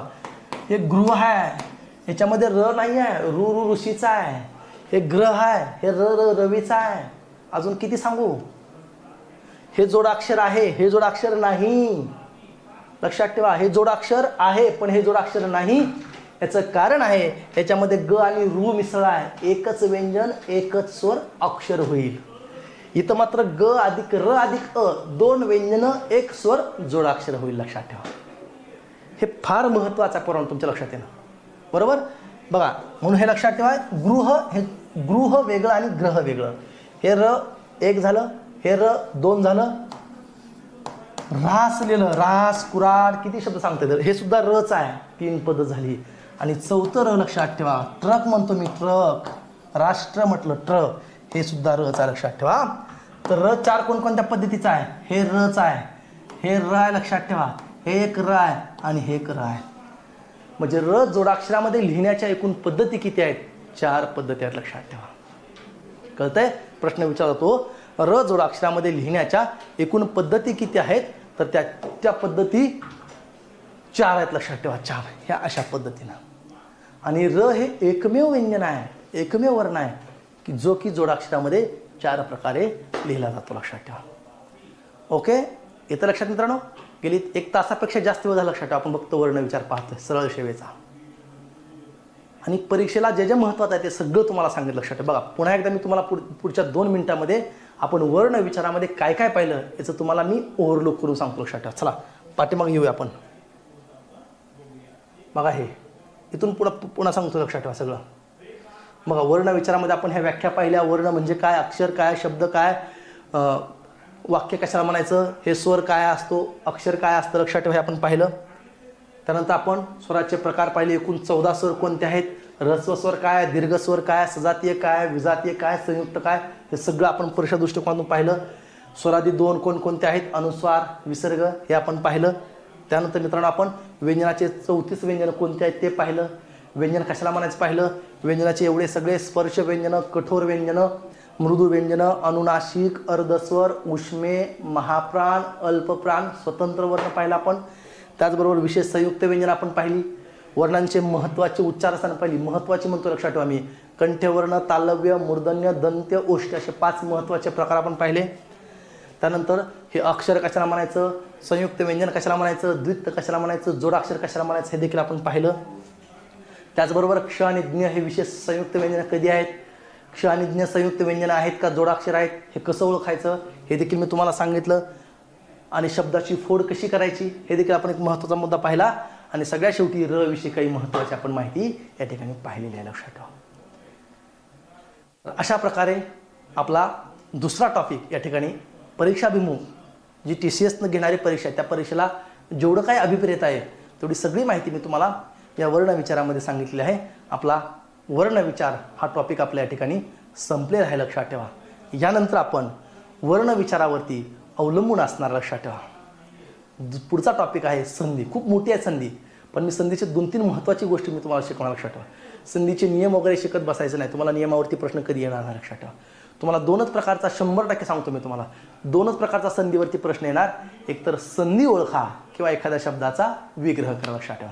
मग ती संधी कशी ओळखायची आणि विग्रह कसा करायचा हे मी तुम्हाला शिकवणार. लक्षात ठेवा. ठीक आहे. इथं आपण जर आपला जो दुसरा टॉपिक आहे तो म्हणजे वर्ण विचार, याची चर्चा आपण थांबूया. तुमचं काम आहे मित्रांनो, लक्षात ठेवा. तुम्ही घरी गेल्यानंतर किंवा तुम्ही हे लेक्चर पाहिल्यानंतर, लक्षात ठेवा, काही मुलं लाईव्ह पाहत असतील, काही मुलं रेकॉर्डेड पाहतील. तुमचं काम आहे हे टॉपिक झाला, आज आपण शिकलो वर्ण विचार, यातले महत्त्वाचे मुद्दे तुम्ही नोट डाऊन करून घ्या. दुसरी महत्त्वाची गोष्ट म्हणजे याच्यावरचे तुम्हाला आत्तापर्यंत सरळ सेवेला विचारलेले प्रश्न सोडवा. बघा, आपण जे शिकलोय वर्ण विचारामध्ये ते परीक्षेला काय येतं का, आणि ते परीक्षेला येऊन त्यातलं आपल्याला काय येतं का हे पाहणं खूप गरजेचं. लक्षात ठेवा. आणि येतं एखादा दुसरा अपवाद सोडला तर शिकवल्यामधले सगळे प्रश्न लक्षात ठेवा. हे परीक्षेला आलेलं जे परीक्षेला येतं ते जवळपास सगळं 99% मी कव्हर करतो. लक्षात ठेवा. हे फास्ट ट्रॅक बॅच. लक्षात ठेवा. तरी पण सगळा सिलेबस कव्हर या ठिकाणी मी करण्याचा प्रयत्न करतो आहे. येतं लक्षात. तर इथं आपण वर्ण विचार या घटकाची आपण चर्चा थांबूया. पुढचा घटक आहे संधी. या संधीमधली जी बेसिक माहिती आहे ती बेसिक माहिती मी तुम्हाला आज या ठिकाणी सांगतो. अतिशय महत्त्वाची बेसिक माहिती लक्षात ठेवा. ती बेसिक माहिती आपण पाहूया. संधी. संधीवरती सुद्धा परीक्षेला प्रश्न असतो लक्षात ठेवा. संधीनंतर आपण पुढचा टॉपिक कर्ता आणि कर्म अतिशय महत्त्वाचा तो आपण शिकूया नेक्स्ट लेक्चरला. ओके. संधी. संधीचे मुख्य 3 प्रकार आपल्याला शिकायचे लक्षात ठेवा. पहिली आहे स्वरसंधी. बघा स्वरसंधी. स्वरसंधी कशाला म्हणायचं ते देखील मी तुम्हाला सांगणार आहे. दुसरी आहे व्यंजन संधी. लक्षात ठेवा कशाला म्हणायचं ते देखील आपल्याला पाहायचं आहे. आणि तिसरी आहे विसर्ग संधी. या 3 महत्त्वाच्या संधी आपल्याला पाहायच्या लक्षात ठेवा. याचे खूप नियम आहेत ना, पण आपण नियम शिकत बसायचे नाही लक्षात ठेवा. मी तुम्हाला उदाहरणं सोडून देतो फळ्यावरती प्रत्येक नियमाची, पण ते काय पाहायची गरज नाही आपल्याला. बरोबर. चला त्याच्या अगोदर संधी म्हणजे काय लक्षात ठेवा. संधी म्हणजे सांधणे किंवा जोडणे असते. मग काय करायचं, काय सांधायचं, काय जोडायचं लक्षात ठेवा. तो पहिली गोष्ट मी तुम्हाला याच्या आधी सांगितलं की तुम्हाला संधी येण्यासाठी मित्रांनो तुम्हाला वर्ण विचारायला पाहिजे. कारण बघा स्वर, व्यंजन, विसर्ग हे सगळं आपलं पाठीमागच्या लेक्चरमध्ये म्हणजे पाठीमागच्या चॅप्टरमध्ये आपलं झालं लक्षात ठेवा. तुम्हाला स्वरच नाही कळलं तर स्वर संधी कळणार नाही. तुम्हाला व्यंजनच नाही कळलं तर तुम्हाला व्यंजन संधी कळणार नाही. आणि तुम्हाला विसर्ग नाही कळला तर विसर्ग संधी कळणार नाही. तुम्हाला सजातीय स्वर कळावा लागतो, तुम्हाला विजातीय स्वर कळावा लागतो लक्षात ठेवा. तुम्हाला कठोर व्यंजन कळावं लागतं ते आपण शिकलो आहे. तुम्हाला मृदू व्यंजन कळावं लागतं, तुम्हाला अनुनासिक कळावं लागतं लक्षात ठेवा. आणि हे ज्या मुलांना वर्ण विचार चांगला जमला आहे, ज्या मुलांना स्वर स्वरादी व्यंजनं चांगली जमलेत, ज्यांची स्वर स्वरादी व्यंजनं पाठ आहेत त्या मुलांना व्यंजन संधी लवकर येते लक्षात ठेवा. कारण संधी म्हणजे वर्णांचं एकत्रीकरण असतं. मग जर तुम्हाला वर्ण विचार नाही कळला तर तुम्हाला संधी चांगली कळणार लक्षात ठेवा. म्हणून एकामागून एक येणारे वर्ण अथवा ध्वनी एकत्र करण्याच्या पद्धतीला लक्षात ठेवा संधी असं म्हणतात. बघा काय म्हटलं मी, एकामागून एक येणारे वर्ण अथवा ध्वनी एकत्र करण्याच्या पद्धतीला संधी असे म्हणतात. म्हणजेच संधीमध्ये वर्णांचं एकत्रीकरण आहे लक्षात ठेवा पहिला मुद्दा. मग ते वर्ण कोण असतात, एकत्र येणारे 2 वर्ण म्हणजे एका पाठीमागून एक येणारे वर्ण कोण असतात याच्यावर संधीचे 3 प्रकार ठरतात. तर एका पाठीमागून एक येणारे जर दोन्ही वर्ण स्वर असतील तर ती स्वरसंधी असते. कसं बघा आता नीट लक्ष द्या इकडं. बरोबर. मग स्वरसंधीमध्ये काय होतं मग सांगितलं. स्वरसंधीमध्ये लक्षात ठेवा स्वर अधिक स्वर स्वरसंधी. म्हणजे स्वरसंधीमध्ये एकत्र येणारे दोन्ही वर्ण मित्रांनो हे स्वरच असावे लागतात तेव्हा ती संधी असते स्वरसंधी. संपला विषय. एवढी सोपी व्याख्या आहे. व्यंजन संधी कशाला म्हणायचं तर एकत्र येणाऱ्या 2 वर्णामध्ये पहिला वर्ण हा व्यंजन असतो मित्रांनो. पहिला वर्ण काय असतो, व्यंजन असतो. आणि दुसरा वर्ण हा व्यंजन किंवा स्वर असतो. म्हणजे दुसरा वर्ण व्यंजनच पाहिजे असं अजिबात नाही. दुसरा वर्ण स्वर असला तरी सुद्धा चालतो, पण पहिला वर्ण मात्र काय असला पाहिजे, व्यंजन असला पाहिजे. तेव्हा त्याला व्यंजन संधी असं म्हणतात. आणि तिसरी आहे विसर्ग संधी. एका पाठीमागून एक येणारे 2 वर्णामध्ये जेव्हा पहिला वर्ण हा विसर्ग असतो लक्षात ठेवा, जेव्हा पहिला वर्ण हा विसर्ग असतो आणि दुसरा वर्ण हा व्यंजन किंवा स्वर असतो. दुसरा वर्ण विसर्ग कधी असू शकत नाही कारण विसर्गाच्या आधी नेहमी स्वर असतो लक्षात ठेवा. म्हणजे कुठल्याही शब्दाची सुरुवात कधी विसर्गानं होऊ शकत नाही. म्हणून इथं दुसरा वर्ण हा व्यंजन विसर्ग कधी असत नाही लक्षात ठेवा. येतं लक्षात. हे सगळ्यात महत्त्वाचं आहे. ह्या 3 जरी गोष्टी तुम्ही लक्षात ठेवला पोरांनो संपलं. मी पुन्हा सांगतोय स्वरसंधीमध्ये एकत्र येणारे दोन्ही वर्ण स्वर असतात. व्यंजन संधीमध्ये एकत्र येणाऱ्या 2 वर्णात पहिला वर्ण व्यंजन असतो आणि दुसरा वर्ण व्यंजन किंवा स्वर असतो. आणि विसर्ग संधीमध्ये एकत्र येणाऱ्या 2 वर्णात पहिला वर्ण विसर्ग असतो आणि दुसरा वर्ण व्यंजन किंवा स्वर असतो लक्षात ठेवा. अतिशय सोपं आहे. मग आता शब्द तुमची अडचण कुठे माहिती आहे का, शब्दाची फोड कशी करायची. आता संधी येण्यासाठी एक महत्त्वाची गोष्ट सांगतो मला. तुम्ही जेवढं जास्तीत जास्त उदाहरणांची प्रॅक्टिस कराल तेवढी लवकर तुम्हाला संधी येईल. थोडा सेन्स वापरायचा लक्षात ठेवा. शब्दाची फोड कशी होईल, शब्दाचा विग्रह कसा होईल लक्षात ठेवा. हे तुम्हाला एकदा लॉजिक कळलं की तुम्हाला संधी येते. आणि एखाद्या शब्दाची फोड करण्यासाठी विग्रह करण्यासाठी नियम माहीतच पाहिजे असं अजिबात नाही लक्षात ठेवा. नियम माहीत नसताना सुद्धा तुम्ही विग्रह करू शकताय. आणि विग्रह योग्य पद्धतीनं केला की तो विग्रह किंवा तो शब्द कोणत्या संधीचा आहे तुम्हाला कळेल. कसं काय बघा, एखाद्या शब्दाचा विग्रह करा की पहिल्या पदाच्या शेवटी आणि दुसऱ्या पदाच्या सुरुवातीला कोणते वर्ण आहेत बघायचं. दोन्ही वर्ण स्वर असतील तर तुम्ही ती स्वरसंधी म्हणणार.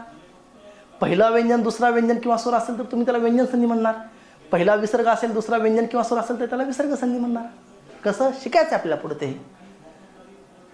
पण मग संधी करताना एक सगळ्यात महत्त्वाची गोष्ट लक्षात ठेवा. ती गोष्ट अशी आहे मित्रांनो, ती म्हणजे बघा, मी एक उदाहरण सांगतो. मला विद्यार्थी हा शब्द लक्षात ठेवा. परीक्षेला बऱ्याच वेळा विचारला असेल विद्यार्थी. या विद्यार्थी या शब्दावरती 2 प्रकारचे प्रश्न तुम्हाला येणार, तिसरा येणारच नाही. पहिला प्रश्न, विद्यार्थी या शब्दाची संधी ओळखा. स्वरसंधी आहे, व्यंजन संधी आहे का विसर्ग संधी आहे. दिलेल्या शब्दाची संधी ओळखण्यासाठी, वाक्य लक्षात ठेवा, दिलेल्या शब्दाची संधी ओळखण्यासाठी तुम्हाला पहिली गोष्ट त्या शब्दाचा विग्रह करता आला पाहिजे. आणि त्या शब्दाचा विग्रह केल्यानंतर मग तुम्हाला ती संधी कोणत्या ओळखता येते लक्षात ठेवा. बरोबर. मग विद्यार्थी या शब्दाचा विग्रह आपल्याला करायचा आहे, तर तो विग्रह असा असतो लक्षात ठेवा. विग्रह असतो विद्या अधिक अर्थी असा विग्रह असतो लक्षात ठेवा. असाच का, याला काहीतरी लॉजिक आहे लक्षात ठेवा. याला काहीतरी लॉजिक आहे. ते लॉजिक मी तुम्हाला सांगतो, मग तुम्हाला संधी करताना सोपं जाईल. बघा आता अगोदर याचा विग्रह कसा झाला बघा. विद्या याच्या शेवटी द्या नाही आलं लक्षात ठेवा. आ आलंय, पुढं काय आलं आहे, अ आलाय. बघा पहिल्या पदातला शेवटचा वर्ण बघायचा, शेवटचा, आणि इथला पहिला बघायचा. या दोघांचं एकत्रीकरण होतं आणि संधी होत असते लक्षात ठेवा. या दोघांचं एकत्रीकरण होऊन संधी होते. मग जर इथं आ असेल आणि इथं अ असेल तर दोन्ही स्वर आहेत हे माहीत पाहिजे. मग स्वर कोणते आहेत, स्वर कशाला म्हणायचं माहीत पाहिजे. याचा अर्थ इथं आ आलंय इथं अ आलंय म्हणजे ही स्वरसंधी आहे. का, तर स्वरसंधीमध्ये दोन्ही वर्ण काय असतात, स्वरच असतात लक्षात ठेवा. म्हणजे विद्यार्थी हा शब्द कोणत्या संधीचं उदाहरण आहे, स्वरसंधीचं. आणि दुसरा प्रश्न असतो, विद्यार्थी या शब्दाची फोड करा. कशी होईल, विद्या अधिक अर्थी. संपलं. मग तुमच्या मनामध्ये हा प्रश्न आहे की नेमकं विद्या अधिक अर्थीच का केलं. बरोबर. मग हे आम्हाला कसं कळलं, तुम्हाला 100% कळलं. त्यासाठी सगळ्यात महत्त्वाची गोष्ट, तुम्ही थोडं डोकं वापरायचं आणि महत्त्वाचं म्हणजे उदाहरणांची प्रॅक्टिस करायची. तुम्ही जेवढी जास्तीत जास्त उदाहरणांची प्रॅक्टिस कराल तेवढं लवकर तुम्हाला हे येणार आहे लक्षात ठेवा. बरोबर. याला म्हणायचं स्वरसंधी. मग आता माझा मुद्दा हा राहिला लक्षात ठेवा. आता बघा याचा विग्रह अजून कसा कसा होऊ शकतो बघा. याच नियम हाच. याचा विग्रह मित्रांनो विद्या अधिक आर्थी असा सुद्धा विग्रह असतो. याचा विग्रह विद्या अधिक अर्थी असा जरी केला तर तो नियमात बसतो, पण चुकीचा आहे ते लक्षात ठेवा. आणि चौथा याचा विग्रह होईल विद्या अधिक आर्थी लक्षात ठेवा. आता बघा गंमत कशी आहे सांगतो तुम्हाला. 1 2 3 4 प्रकारे विग्रह केलाय, पण पहिलाच विग्रह बरोबर आहे. आणि पहिलाच विग्रह का बरोबर आहे हे ज्याला लवकर कळतं ना त्याला लवकर विग्रह करता येतो लक्षात ठेवा.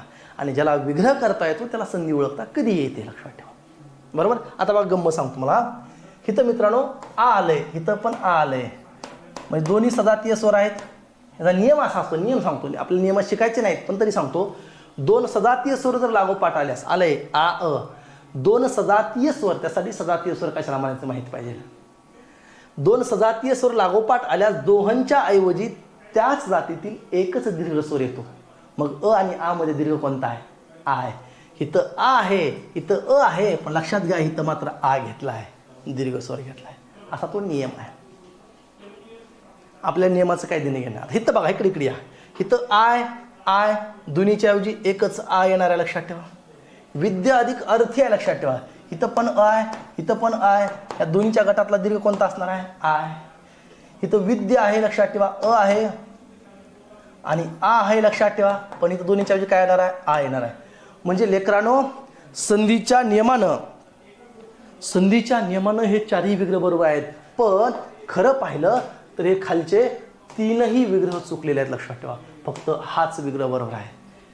याचं कारण आहे लक्षात ठेवा. आणि हे कारण ज्याला लवकर समजेल त्याला संधी लवकर येते लक्षात ठेवा. मी विद्या अधिक अर्थीच का म्हटलं तर लक्षात ठेवा, एखाद्या शब्दाचा विग्रह करताना, एखाद्या शब्दाची फोड करताना त्या दोन्ही शब्दांना एक अर्थ असला पाहिजे लक्षात ठेवा. इथं विद्या म्हणजे काय, ज्ञान आहे. अर्थी म्हणजे काय, ग्रहण करणारा, ज्ञान ग्रहण करणारा तो ज्ञानार्थी असतो, तो विद्यार्थी असतो लक्षात ठेवा. इथं विद्याला अर्थ आहे पण अर्थीला काय अर्थ नाही लक्षात ठेवा. इथं विद्येला पण अर्थ नाही आणि अर्थीला मात्र अर्थ आहे. इथं विद्येलाही अर्थ नाही आणि आरतीलाही अर्थ नाही लक्षात ठेवा. म्हणजे एखाद्या शब्दाचा विग्रह करताना त्या दोन्ही शब्दांना एक अर्थ असला पाहिजे आणि त्या दोन्ही शब्दांचा अर्थ आणि त्या तिसऱ्या शब्दाचा अर्थ एकच असला पाहिजे, लक्षात ठेवा. अतिशय महत्त्वाचा मुद्दा आहे. म्हणून एखाद्या शब्दाचा विग्रह असाच का, त्या पाठीमागचं हे लॉजिक आहे की तो विग्रह तसाच केला तर त्या दोन शब्दांना एक विशिष्ट अर्थ आहे आणि त्या दोन शब्दापासून तयार होणारा तिसरा शब्द आणि त्या दोन शब्दाचा अर्थ एकच असला पाहिजे. म्हणून विद्यार्थी या शब्दाचा विग्रह विद्या अधिक अर्थी असाच होणारा, लक्षात ठेवा. तरच ते उत्तर बरोबर येणार आहे. येतं लक्षात. आणि मग आपल्याला शिकायची स्वरसंधी, व्यंजन संधी, विसर्ग संधी, लक्षात ठेवा. येतं लक्षात. हे मी सांगितलं, कळलं. आता बघा, हे मग विद्यालय शब्द आहे. विद्यालय, चला लगेच सांगा तुम्ही मला. विद्यालय हा शब्द आहे, कसा होईल विग्रह विद्यालयाचा? येणार तुम्हाला आता. विद्यालय, लक्षात ठेवा. विद्यालयाचा विग्रह होणार आहे विद्या अधिक आलय, लक्षात ठेवा. का अलय? अलय नाही, आलय. विद्या, आ आलं बघा, इथं पण आ आलं. दोन्ही सजातीय स्वर आहेत, दोन्ही ठिकाणी आ आहे, पण एक आ निघून गेले आणि एकदाच आ राहिले. झालं ना. आ आलं म्हणजे स्वर आलं, याचा अर्थ ही स्वरसंधी आहे. विद्या म्हणजे ज्ञान, आलय म्हणजे ठिकाण. जिथं ज्ञान शिकवलं जातं, जिथं ज्ञान दिलं जातं ते विद्यालय असतं, लक्षात ठेवा. झालं, तुम्हाला येणार आता हळूहळू. आणि मी पुन्हा सांगतोय, संधी काही लोकांना अवघड वाटते. त्यासाठी सगळ्यात महत्त्वाचं, जेवढं जास्तीत जास्त उदाहरणं तुम्ही डोळ्याखालून घालवाल, जेवढी जास्तीत जास्त उदाहरणांचा विग्रह कराल, तेवढी संधी तुम्हाला लवकर येते, लक्षात ठेवा. येतं लक्षात. मग स्वरसंधी म्हणजे काय, मगच पाहिले. पुन्हा एकदा सांगतो. एकत्र येणारे दोन्ही वर्ण स्वर असतात, लक्षात ठेवा. मग आता पट उदाहरणं आपण सोडवायचे, लक्षात ठेवा. तुम्हाला हे सांगता आलं पाहिजे, तुम्हाला हे सोडवता आलं पाहिजे, लक्षात ठेवा. ओके, येतं लक्षात. चला आपण बघूया स्वरसंधीची काही महत्त्वाची उदाहरणं आपण पाहूया. मी तुम्हाला शब्दही सांगणार आणि विग्रहही सांगणार, लक्षात ठेवा. चला बघा, काही महत्त्वाची उदाहरणं मी तुम्हाला स्वरसंधीची सांगतोय, ती आपल्याला सांगता आली पाहिजे, लक्षात ठेवा. चला आत्ता पहिला आपण शब्द पुन्हा एकदा पाहूया आपण. विद्यार्थी, बघा तुम्हाला विग्रह करता आला पाहिजे. विद्यालय. चला देवालय, लक्षात ठेवा. देवालय, बरोबर. महिलाश्रम. बघा हे सगळे आपण स्वरसंधीची उदाहरणं पाहतोय. स्वरसंधी म्हणजे एकत्र येणाऱ्या दोन्ही वर्णामध्ये जेव्हा दोन्ही वर्ण काय असतात, स्वर असतात, लक्षात ठेवा. सूर्यास्त शब्द महत्त्वाचा आहे. बघा कसं लिहिलंय. सूर्यास्त मध्ये सला उकार दुसरा द्यायचा, लक्षात ठेवा. पहिला द्यायचा नाही, चुकायचं नाही. सूर्यास्त. गिरीश हा पण शब्द महत्त्वाचा आहे परिषद दृष्टिकोनातून. गिरीश, लक्षात ठेवा. मुनिच्छा शब्द कसा लिहिला बघा मी. मुनिच्छा, बरोबर. मुनिच्छा शब्द कसा लिहिला बघा. दीपावली, लक्षात ठेवा. द ला वेलांटी दुसरी असते, पहिली नाही. शुद्ध अशुद्धला विचारतात. दीपावली, बरोबर. राजाज्ञा, लक्षात ठेवा. खूप सारे शब्द आहेत, आपण काही मोजके शब्द मी तुम्हाला सांगतो. राजाज्ञा, लक्षात ठेवा. कविश किंवा कवीश्वर, एवढे शब्द आपण सोडूया, लक्षात ठेवा. आणखी भरपूर उदाहरणं आहेत, एवढे घेऊया आपण लक्षात. आता बघा कसा विग्रह करा तुम्हाला हळूहळू कळत, लक्षात ठेवा. विद्यार्थी, मग सांगितले मी कसं. ही सगळी स्वरसंधीची उदाहरणं आहेत मित्रांनो. विद्या अधिक अर्थी होतं, लक्षात ठेवा. विद्यालय सेम कसं होईल. विद्या अधिक आलय होईल. देवालय काय होणार आहे. देव, देवा नाही, देव. देव अधिक आलय होईल. महिलाश्रम कसं होईल. महिला अधिक आश्रम होईल. तुम्हाला येणार हळूहळू. सूर्यास्त काय होईल. सूर्य अधिक अस्त होईल, लक्षात ठेवा. आस्त नाही, सला उकार दुसरा, मी पुन्हा सांगतोय. सूर्य अधिक अस्त होईल, लक्षात ठेवा. गिरीश, आता ह्या शब्दाकडे मात्र नीट लक्ष द्या. गिरीश याचा विग्रह असा असतो, लक्षात ठेवा. गिरी, रला वेलांटी पहिली असते, अधिक ईश आहे. ईश म्हणजे देव. ईश शब्द लिहिताना ई नेहमी दीर्घ लिहायचं. ईश्वर शब्द लिहिताना ई नेहमी दीर्घ लिहायचं. आणि इच्छा लिहिताना ई मात्र नेहमी ऱ्हस्व लिहायचं. विसरायचं नाही, असं सांगितल्या गोष्टी एकदा. ओके, चला. मग तुम्ही म्हणताल सर ही तर रला वेलांटी पहिली दिली तर दुसरी का दिली. संधीचा नियम आहे. इथं शेवटी ई आले, बरोबर. इथं पण ई आले. एक ऱ्हस्वई आहे, एक दीर्घई आहे. दोन सजातीय स्वर आहेत आणि आपण नियम पाहिलाय. दोन सजातीय स्वर लागोपाठ आल्यास त्या दोघांच्या ऐवजी त्याच जातीतील एकच दीर्घ स्वर घ्यायचा आहे. म्हणजे इथं जरी पहिली वेलांटी असली तर या दोघांच्या ऐवजी दीर्घई घ्यायचा. म्हणून शब्दामध्ये मात्र वेलांटी कुठली येते, दुसरी येते, लक्षात ठेवा. ओके, गिरी अधिक ईश, लक्षात ठेवा. मुनिच्छा सेम असं होणार आहे. मुनीला विग्रहामध्ये मात्र वेलांटी पहिली द्यायची आहे, लक्षात ठेवा. मुनी अधिक इच्छा होणार आहे. हिथं पण रसवई आहे, हिथं पण रसवई आहे, पण शब्दामध्ये मात्र दीर्घ येतं म्हणून वेलांटी दुसरी घ्यावी लागते, लक्षात ठेवा. असे काही थोडे शब्द आहेत. चला, दीपावली, लक्षात ठेवा. दीप अधिक आवली असतं, लक्षात ठेवा. आवली, आवली म्हणजे रांग, ओळ असते दिवाची. आपण दिवाळीला काय करतो आपण, दिव्याची रांग किंवा ओळ असते, दीपावली. आलं आ आलं आ घेतलं, लक्षात ठेवा. इथं बघायचं तर राजाज्ञा काय होईल, मग राज होईल का राजा असेल, राजाची आज्ञा असते, राजा अधिक आज्ञा. संपलं ना. कवीश्वर, लक्षात ठेवा. कवीमध्ये मात्र व लावेलांटी, विग्रहामध्ये व लावेलांटी पहिली द्यायची. कवी अधिक ईश्वर, लक्षात ठेवा. कवीश्वर असेल, कवीश असेल, कविच्छा असेल, किती शब्द सांगता येतील बघा. हे हळूहळू तुम्हाला आलं पाहिजे, लक्षात ठेवा. मित्रांनो, ही सगळी परीक्षेला विचारलेली महत्त्वाची तुम्हाला मी उदाहरणं सांगितलेत स्वरसंधीची. आणखी उदाहरणं भरपूर आहेत, आणखी बरीच उदाहरणं आपल्याला पाहिजे, लक्षात ठेवा. ओके, तर ही स्वरसंधी आहे. आता मी हे नियम सांगत बसन. मी तुम्हाला जास्तीत जास्त प्रत्येक नियमाची मी तुम्हाला उदाहरणं सोडून देतो. तुम्ही घरी प्रॅक्टिस करा, तुम्हाला ते आणखी सोपं जाईल, आणखी ते लवकर येईल, लक्षात ठेवा. ठीक आहे. तर ही स्वरसंधी अशी असते. आणखी पाहिजे आहेत आपल्याला, आणखी बरेच उदाहरणं पाहिजे, लक्षात ठेवा. आता हे प्रकार असतात, पण मी तुम्हाला ते सांगत नाही, कारण ते सरळ सेवेला विचारले जात नाही, त्याची काय आपल्याला गरज नाही, लक्षात ठेवा.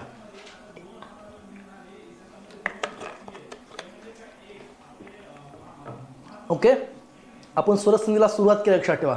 थोडी काही उदाहरणं पाहिलेत. आपली सगळी स्वरसंधी झाली नाही. उद्याच्या लेक्चरला आपण स्वरसंधीची राहिलेली उदाहरणं, व्यंजन संधी, जेवढं काय होईल तेवढं आपण उद्याच्या लेक्चरला आपण पाहूया, लक्षात ठेवा. ठीक आहे. आज आपण संपूर्ण वर्णविचार पाहिला आणि आपण संधीला सुरुवात करून स्वरसंधीचे काही उदाहरणं आपण पाहिलेली आहेत. मी पुन्हा सांगतो, मी 3 वेळा सांगतो, लक्षात ठेवा. तुम्हाला स्वरसंधीची व्याख्या 3 वेळा 2-3 वेळा सांगितली आहे. व्यंजन संधीची व्याख्या सांगितली आहे, विसर्ग संधीची व्याख्या सांगितली आहे, आणि मग ती स्वर विग्रह कसा करायचा, असाच का करायचा, हे देखील मी तुम्हाला सांगितलं, लक्षात ठेवा. बघा, थोडं डोकं वापरायचं, लक्षात ठेवा. इथून काय बाजूला निघू शकतं, इथून काय बाजूला निघू शकतं, लक्षात ठेवा. इथून काय बाजूला काढायचं, म्हणजे 2 अर्थपूर्ण शब्द राहतील, इथं बघायचं, लक्षात ठेवा. एक व्यवस्थित बारकाईने जर तुम्ही त्या शब्दाकडे, विग्रहाकडे नजर फिरवली मित्रांनो, की तुमच्या आपोआप हळूहळू लक्षात येतं की विग्रह कसा करायचा. ह्याला नियम खूप आहेत, पण नियम सगळे पाठ होणं शक्य नाही, आणि पाठ पण करायची गरज नाही, लक्षात ठेवा. बरोबर, तुम्हाला सांगता यायला पाहिजे, लक्षात ठेवा. बघा, हिमालय, तुम्हाला तोंडी बघा, याच्या अनुषंगाने तुम्हाला अशाच प्रकारची दुसऱ्या उदाहरणाचा विग्रह करता आला पाहिजे. हिमालय कसं होईल, हिम अधिक आलय, चालेल. नियम सांगितलं तुम्हाला काय मी. शुभ आशीर्वाद काय होईल, शुभ अधिक आशीर्वाद होईल. बरोबर, हे तुम्हाला कळलं पाहिजे, लक्षात ठेवा. महत्वाकांक्षा, महत्व अधिक आकांक्षा होईल. किती उदाहरणं सांगता येते, लक्षात ठेवा आपल्याला. बरोबर, गोलाकार, गोल अधिक आकार. बरोबर, अशी बरीच उदाहरणं आपल्याला या ठिकाणी सांगता येते, लक्षात. ओके, या ठिकाणी आपण थांबूया. स्वरसंधीला आपण सुरुवात केली आहे. स्वरसंधीमधली काही उदाहरणं आपण पाहिली आहेत. नेक्स्ट लेक्चरला आपण राहिलेली स्वरसंधी आणि व्यंजन संधी पाहूया. या ठिकाणी आपण थांबूया. थँक्यू.